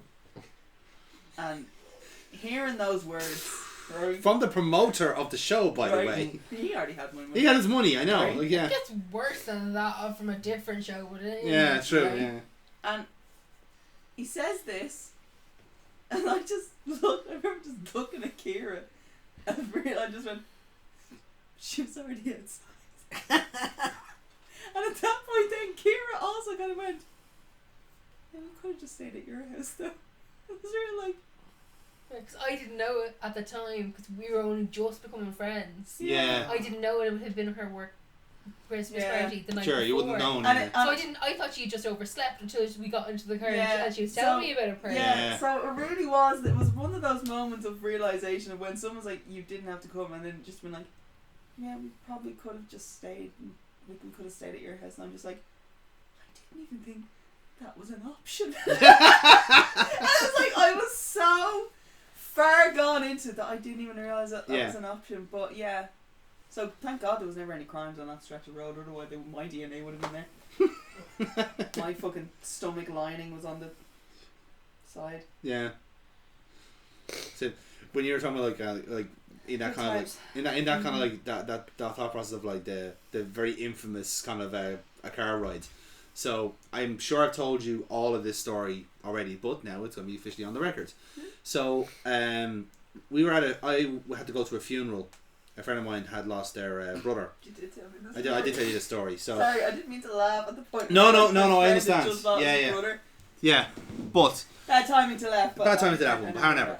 So yeah, this was November. So this is like fucking like November during a cold snap. So it was snowing a little bit at the church we were at, and we were kind of waiting for kind of instructions on where to go next. So we got down in plenty time for the church. Yes, let's put it that way.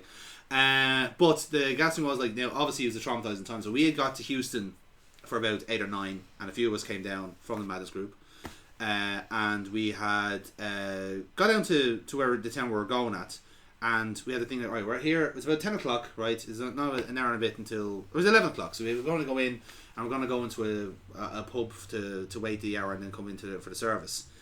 And then we realised that every pub was closed, right? So already we're on a weird kind of grid because, like, you know who you are. I'll keep your anonymity safe. It's just like he's on. Why the fuck are there no fucking pubs open around this time? Fucking kid of a fucking town. He's just giving out fuck about Newbridge, right? He just fucking hates the town automatically because there weren't any pubs open on a Thursday morning,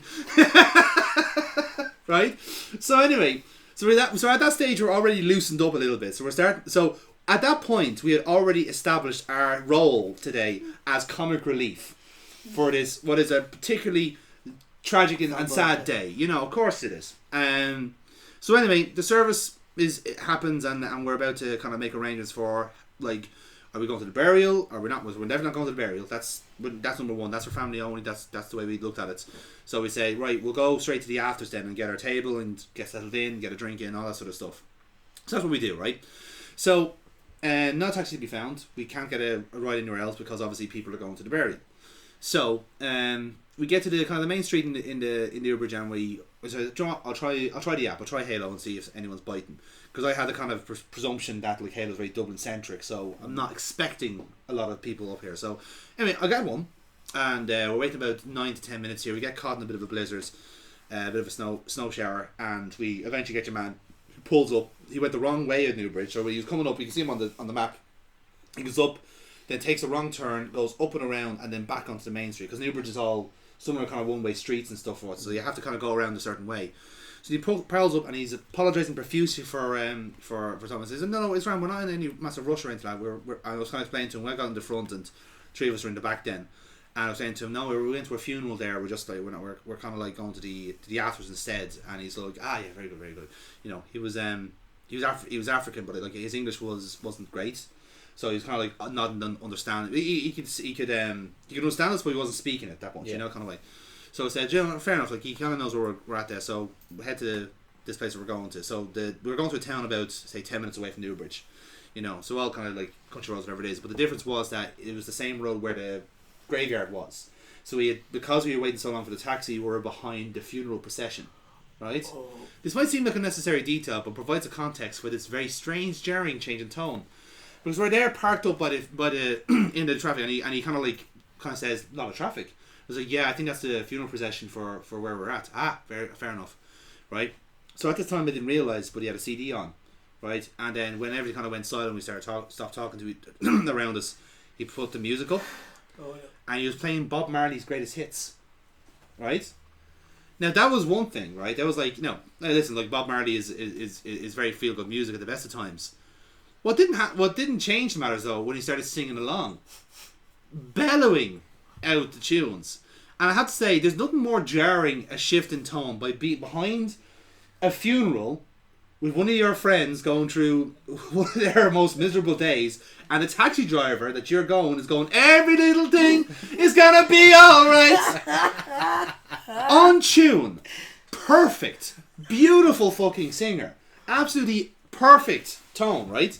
And the gas thing is, I'm there sitting, I'm trying to make kind of conversation with him when he isn't singing, right? There's 3 people in the back trying to stifle their laughter, like bowing to the absurdity of this moment.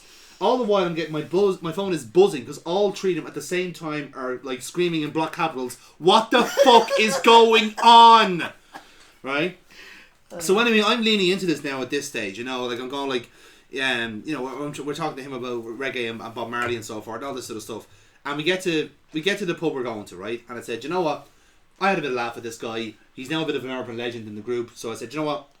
I'll pick up one of his cards, right? Now I did that as somewhat of a joke. But I was also thinking in the back of my head, if we don't, because we had to get a train back to Dublin, we might not get another person on the app. So I'll get his number just in case. And I said to him, listen, we might need you again for the trip back, you know. And he goes, no problem, I'll be here. I live in Newbridge. Oh, perfect, we'll see you then, like, you know, hopefully. And at the time, I was kind of saying to lads, relax lads, we're not going to get him again. I was purely getting the card as a joke and everything else. But also in the back of my mind, I was thinking, plan B. Just in case. Just in case, you know. So anyway, the afters go off without a hitch. We're the comic relief. We're telling the legend of Saul, as his name was. So we were calling him Better Call Saul for the entire day, and just completely like kind of like fluffing the legend of this man, you know. And we were even saying to the mourners, we were saying to him, it's just like, can you imagine? Like, imagine us in this situation. You know, it's just like, imagine what's happening to us. Like, I don't know how to feel. This is such a jarring change of emotions. So it gets to the stage where we're going to get our train back, right? So I said, right, we'll get a taxi, we'll time it to perfection, we'll get on the train, no bother, right? I said, okay, I have your man's number, I really don't want to use it, so let's try the app again, right?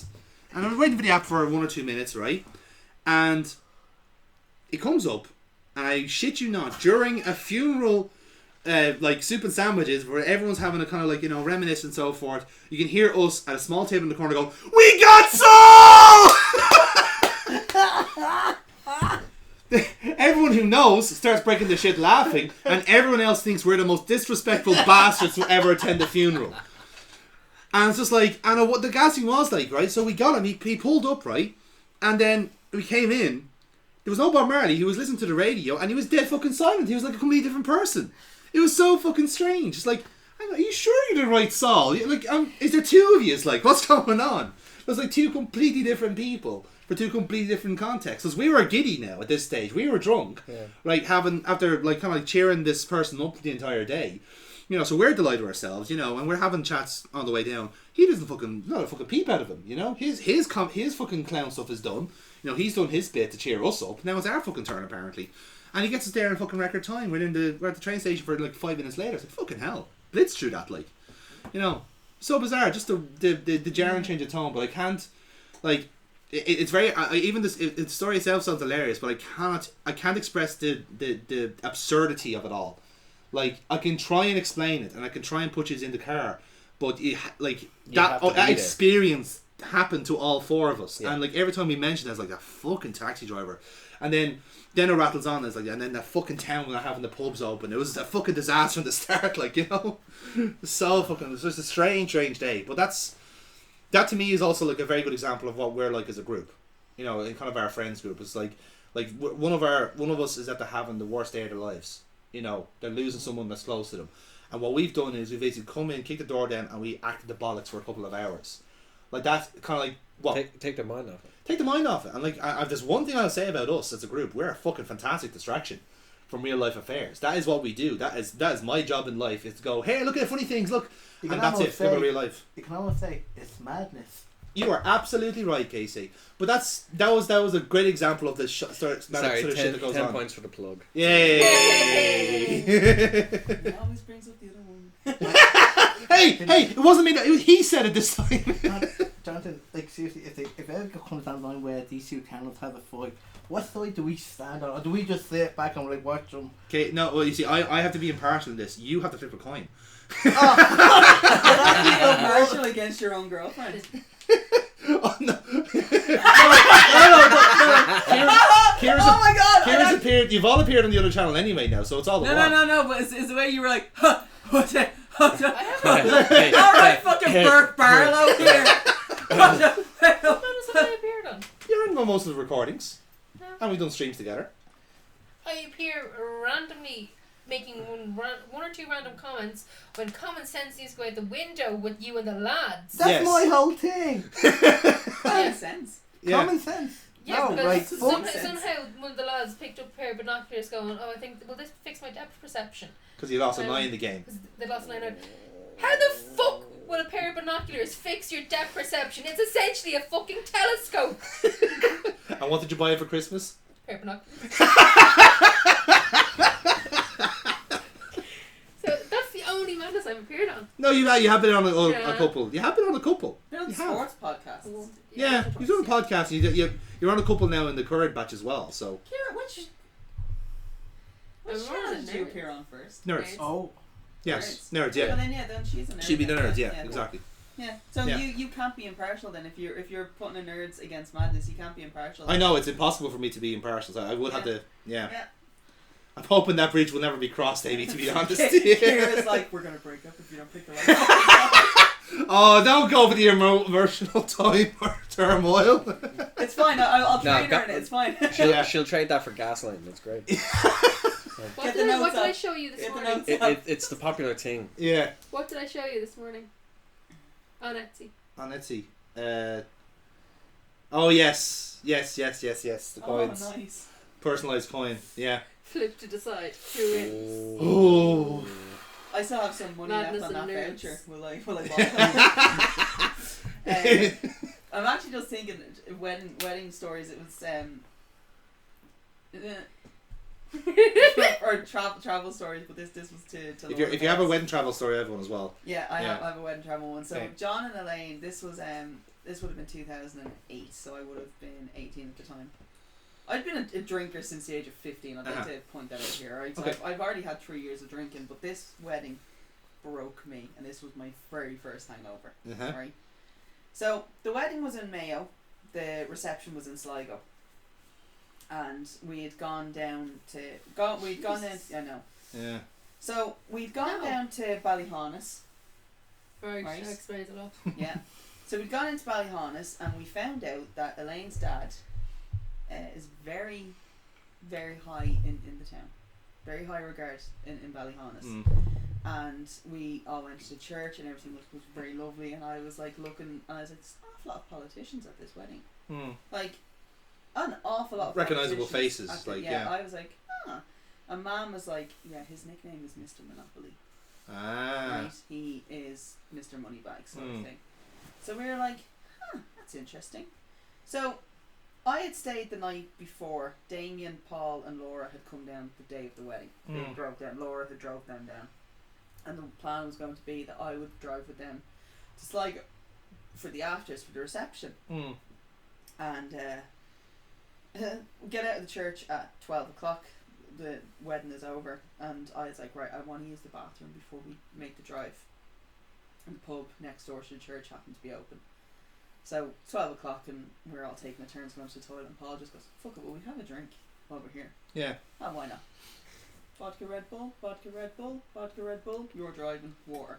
Right, that's grand. So Right. that was, it wasn't, he wasn't being rude in the sense of saying you're drinking water. That's, she wasn't a soft drink drinker at the Yeah. time anyway.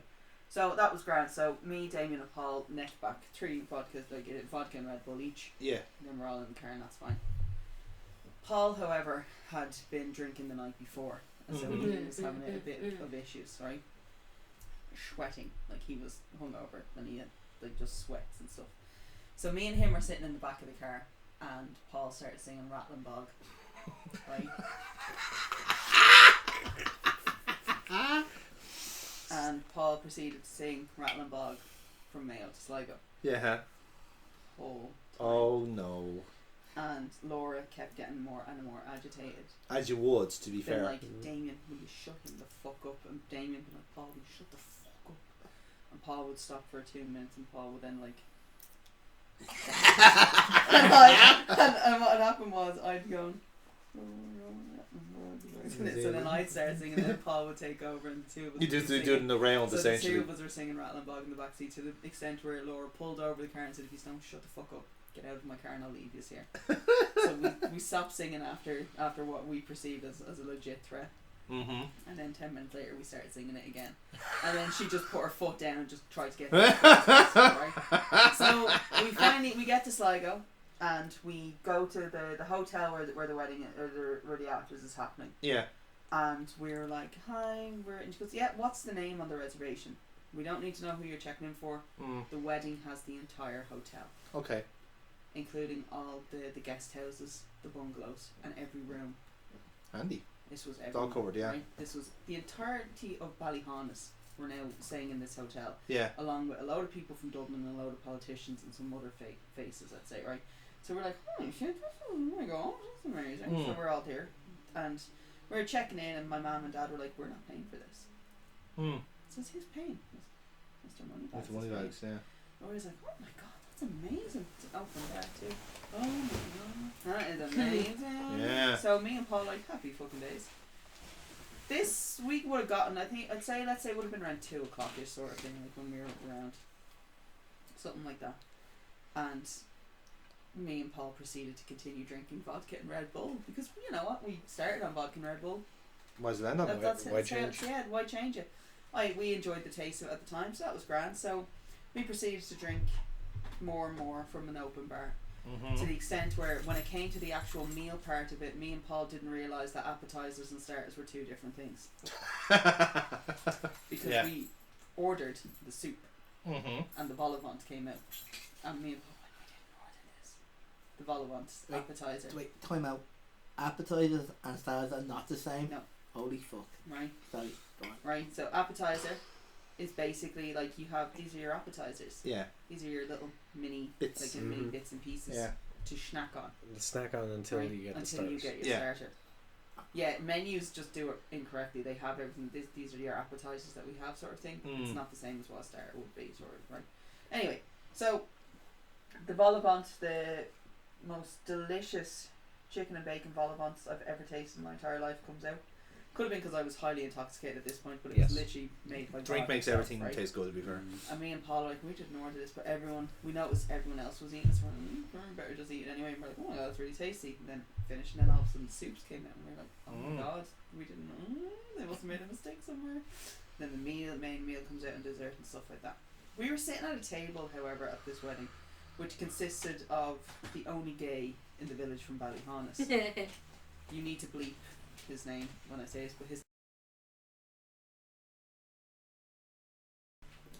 And he was like,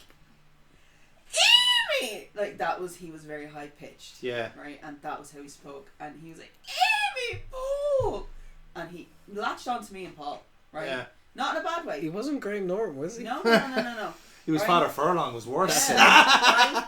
But Let's have a screeching competition. we had great crack with this table. It was a fantastic time, like, with the table. It was a few of Elaine's cousins. Yeah. We were John's cousins, and then he was family friends.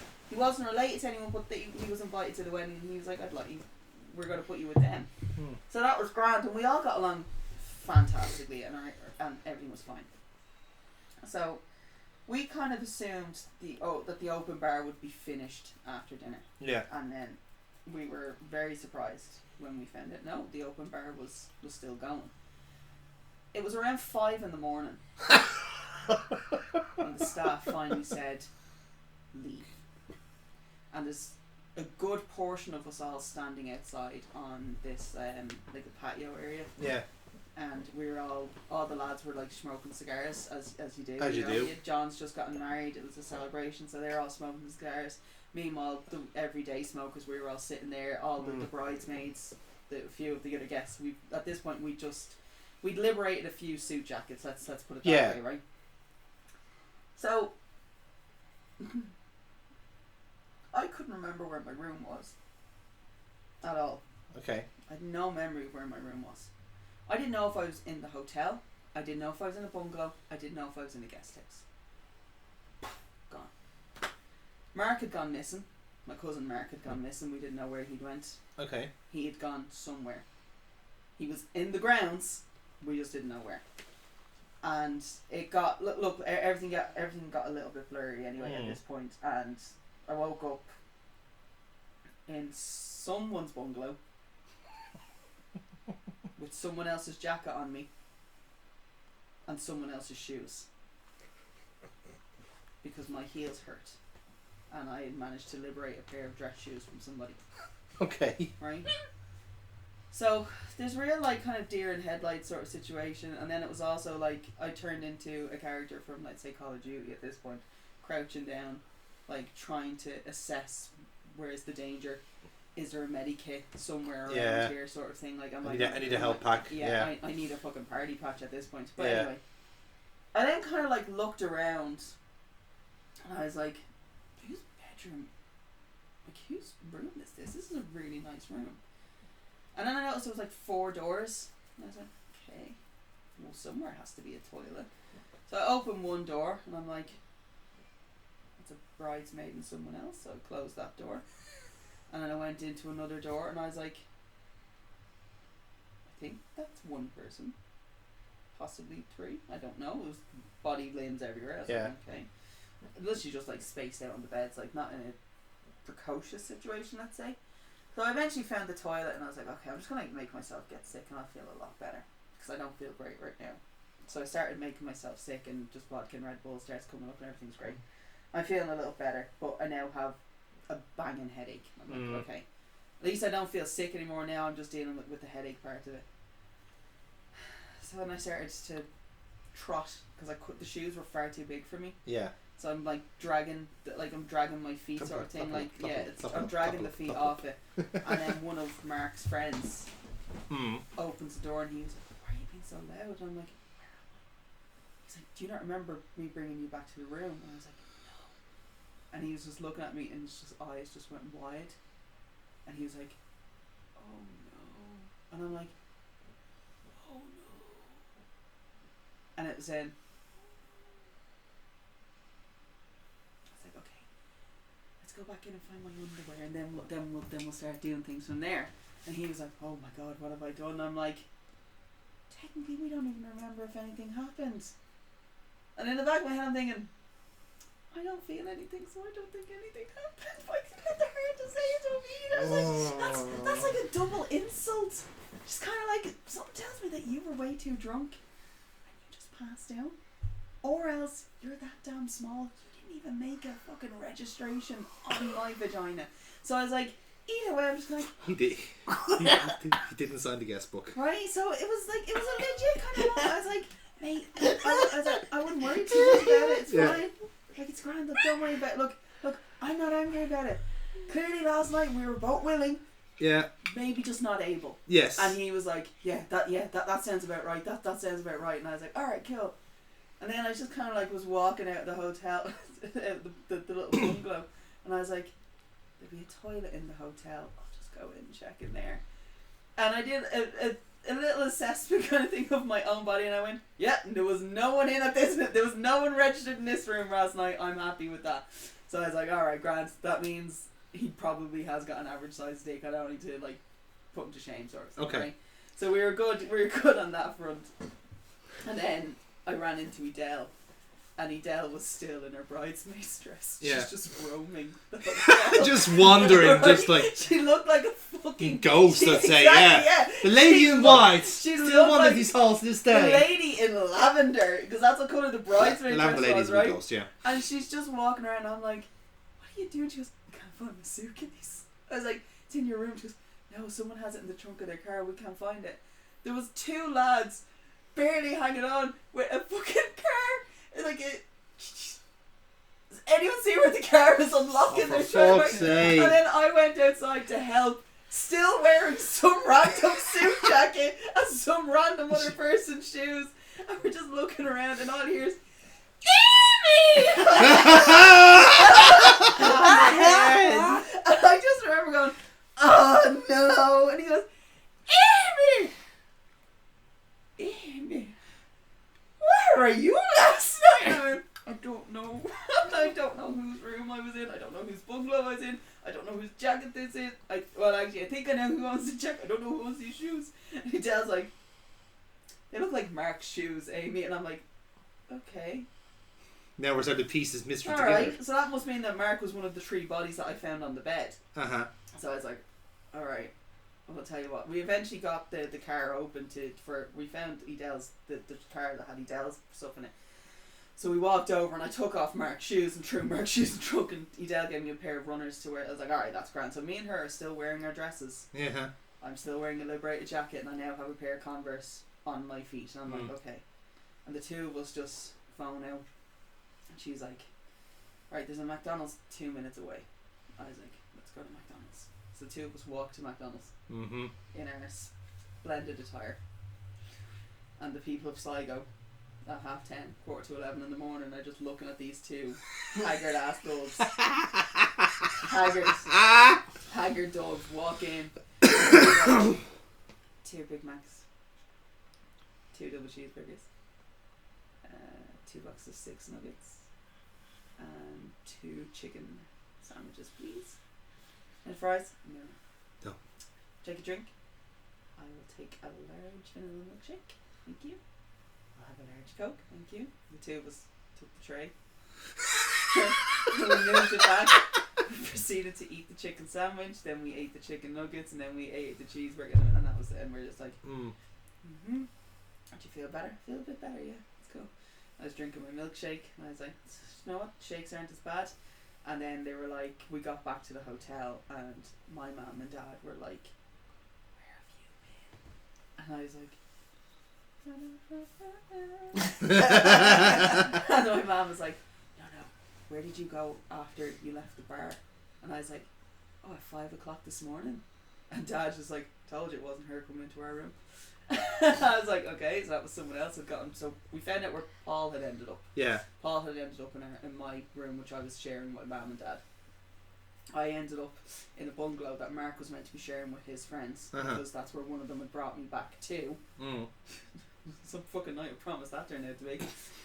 And then that was grand. So then what happened was Paul, Damien and Laura were like, right, we're going to be we're driving home that day, but it was a full weekend wedding, so there was another meal that night. Yeah. And my dad was like, gonna have a few drinks, Amy? No, not drinking at this. I'm not drinking anymore. But the table I happened to be sitting at was Mark and all of Mark's friends, because they were all my age group sort of thing, if you get me. Yep. They were chatting away, and Mark's friend, who it was like, I don't know if I had sex with your cousin or not sort of thing, we were sitting together, and I was like, don't worry about it, we definitely didn't. He's like, are you sure? Because I don't want to be, I don't want them to think that I'm at. I was like, no, you didn't, don't worry about it, it's fine. And he's like, no. And I'm like, no, because I'm technically still willing now, and I'm sober now, so like, don't worry about it, it's fine. And he's like, oh. He's like, oh, okay, cool. At that point, he's like, oh, alright, cool. I think it was more along the lines of, I'm not a creep. Like, yay. Yeah. Right? And he was more about that sort of thing. And then it got to a point where they had like an open mic sort of session, in a sense, and they were getting everyone there to get up and sing. Now, I've had a few drinks on me, Kira. Yeah, Amy likes to sing. Amy likes to sing. And what happened was, Elaine happened to have mentioned it to some people in her family. I was like, Amy has a really good voice. Amy will sing, and Amy was stone cold hungover. Yeah. At this point. And Amy did not have. Amy don't feel good to do this. And Dad is like, it's like fucking Popeye and spinach. He went up to the bar, ordered a vodka and Red Bull, and just gave it. And then I proceeded to drink. I think I had like 2 drinks, and we got up and I did like a whole fucking session with Elaine's brother and stuff. And we had like a full family on band sort of thing. And then we went back to the bungalow. Then I got to have sex at the wedding. Hey. Worst hangover though I've ever had. It was like a fucking murder. You had a rollover hangover. Oh, it was like a fucking murder mystery hangover. But like just to know that it A hungover whodunit. Yeah. Whose clothes are these? So I was in the bungalow with a candlestick and a pair of shoes. In the bungalow with an unopened condom. With an open condom and a pair of dress shoes. Good times, good times. So my wedding story is nowhere near as detailed as that. This is from my cousin, as we nickname him Buddy. He was getting married, and I was a page boy. So like Buddy and his friends were like, this is like a good like, what is it, 15 years ago now? Well, like very least anyway. Still pretty old. 20 years ago, yeah. 20 years ago, yeah. I'm trying to remember how long they've been married. I think it was 9 or 10. I can't recall. Anyway, so I was page boy How anyway. old is Buddy? Huh? How old is Buddy then? Is just 41. Yeah. So he's getting married, and all of his best mates from school are all the groomsmen, right? So that includes his best man and his two other lads who are complete masters. Now, Ian's a lovely guy, so he was perfect best man, and very more the sensible out of the whole lot. I think there's a fax coming in. Hang on. There's at least one that I'm expecting a proper reaction. Okay. All I know is I'm gonna look like a pina There you colada from go. each hand. There you go.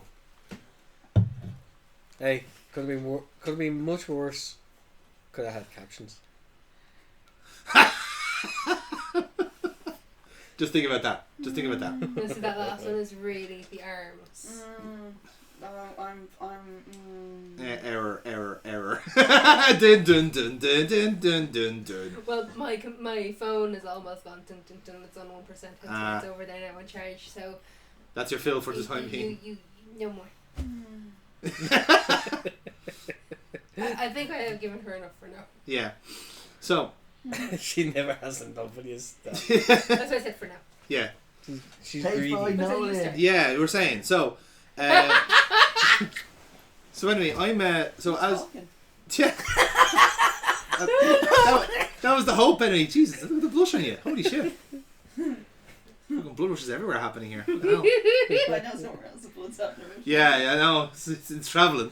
But so I'm travelling with the groom's party for this But one. it is travelling story, so Yeah, it is. So it's not much of a travel in fairness. So we are going from his mum's house, which is on the Keys, to the Ashlink, which is just off Houston Station. So it's not a big trek, right? But we're decked out in the limo and all that sort of stuff. You know, it's getting the works. And good luck getting a limo down where the fruit market is, because that's a fucking tough sell. But you might manage it to his credits anyway. So so go around there, and I've also, to kind of keep me amused, I'm also on camcorder duty, right? So I'm also kind of like videoing some of the kind of like they wanted to do the kind of the behind the scenes kind of like so like her side was doing their bits as well, and a girl called Natalie, who I had a fancy for at the time, she was doing the camera duty. So then I was doing the camera duty for this side. So it was kind of like a game to see who got the better kind of like game, you know, kind of way. So so we're walking away, and we're just about to head off at the Ashley, and we're all dressed out and we're all having a laugh there. They're all having beers. So Buddy's already half gone at this stage, right? Now, so if you don't know me, his drinking pattern is a lot at once and then nothing the rest of the year. This is his one day to drink, right? So he's getting married, he's fucking drinking, right?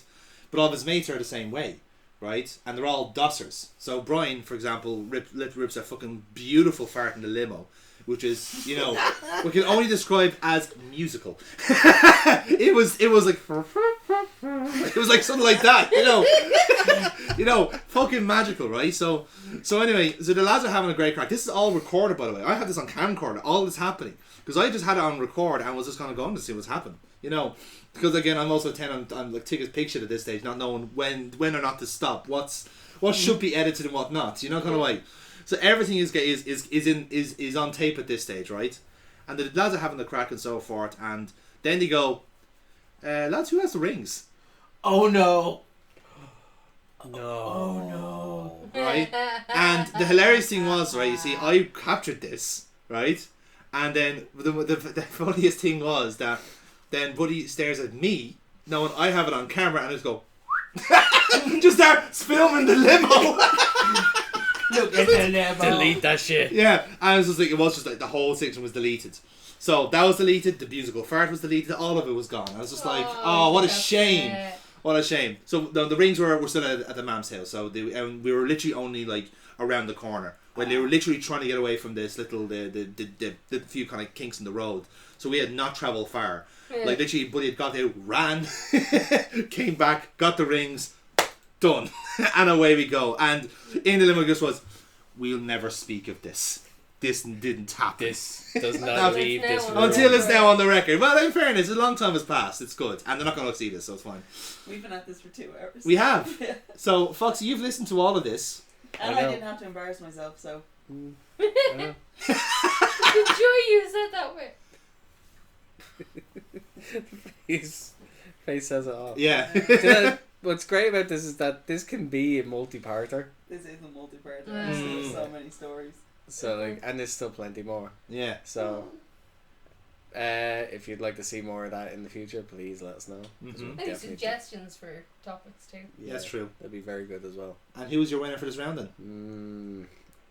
God damn it. Crap, I forgot this part. It's not even You that. almost It's, need a pen and paper to like keep track of like points. Well, the points don't matter after The all. points don't Gordon. matter, Yeah, the it's points always don't matter. going to You know? end. Which one gave you the best laugh, really? 9/11 gave me a really good pop. 9:15. As a matter of fact, Fucking it's 9:05 right now, so we're not too far away. like the wedding stories are fucking great. Like you, like it was only gonna end one of two I might ways. have done it. Yeah. It might have done the fucking job, unfortunately, and they said otherwise. But yeah, unfortunately, or fortunately, the next episode shall be hosted by Amy. I don't know if it's a good thing or a bad thing. I think I have like the longest win record in this. And Mm-hmm. I will also say, like, I thank you for embarrassing yourself with these stories. Embarrassing yourself for our amusement Yes, and for the viewers' amusement. Yeah. exactly. Yeah. That's all that matters. The reason I do this with so much joy is because they feed me with porn. I've been the only one feeding I know. now. I know that's, it's No, like- that's a lie. That's a lie. Like, she's only been feeding you porn today. I know you something dirty. Oh, it's not even dirty. It's dirty. There's a Right. fucking north side to The that. thing is, you're gonna spring it on me at the worst possible time, okay? So let's just Okay, Mr. Foxy. Alright, Mr. Are you Foxy. getting a taxi home tonight? Are we doing any other recordings after this? Yeah, that's the plan. Yeah. We are. But yeah, like 1 or 2. We'll see how we get What on. else do we need to record? Like, subscribe, all that good stuff. Amy's gonna make a fucking escape. Amy's like, it'd be worse if I got public transport. Oh no. Oh That was not me. That was not me. no. Yes, your host will be Amy. Thank you so much. Like, comment, subscribe. Let us know your thoughts. Do you have any embarrassing stories or funny stories? Let us know. And we will see you again in the next one. Peace out. Bye.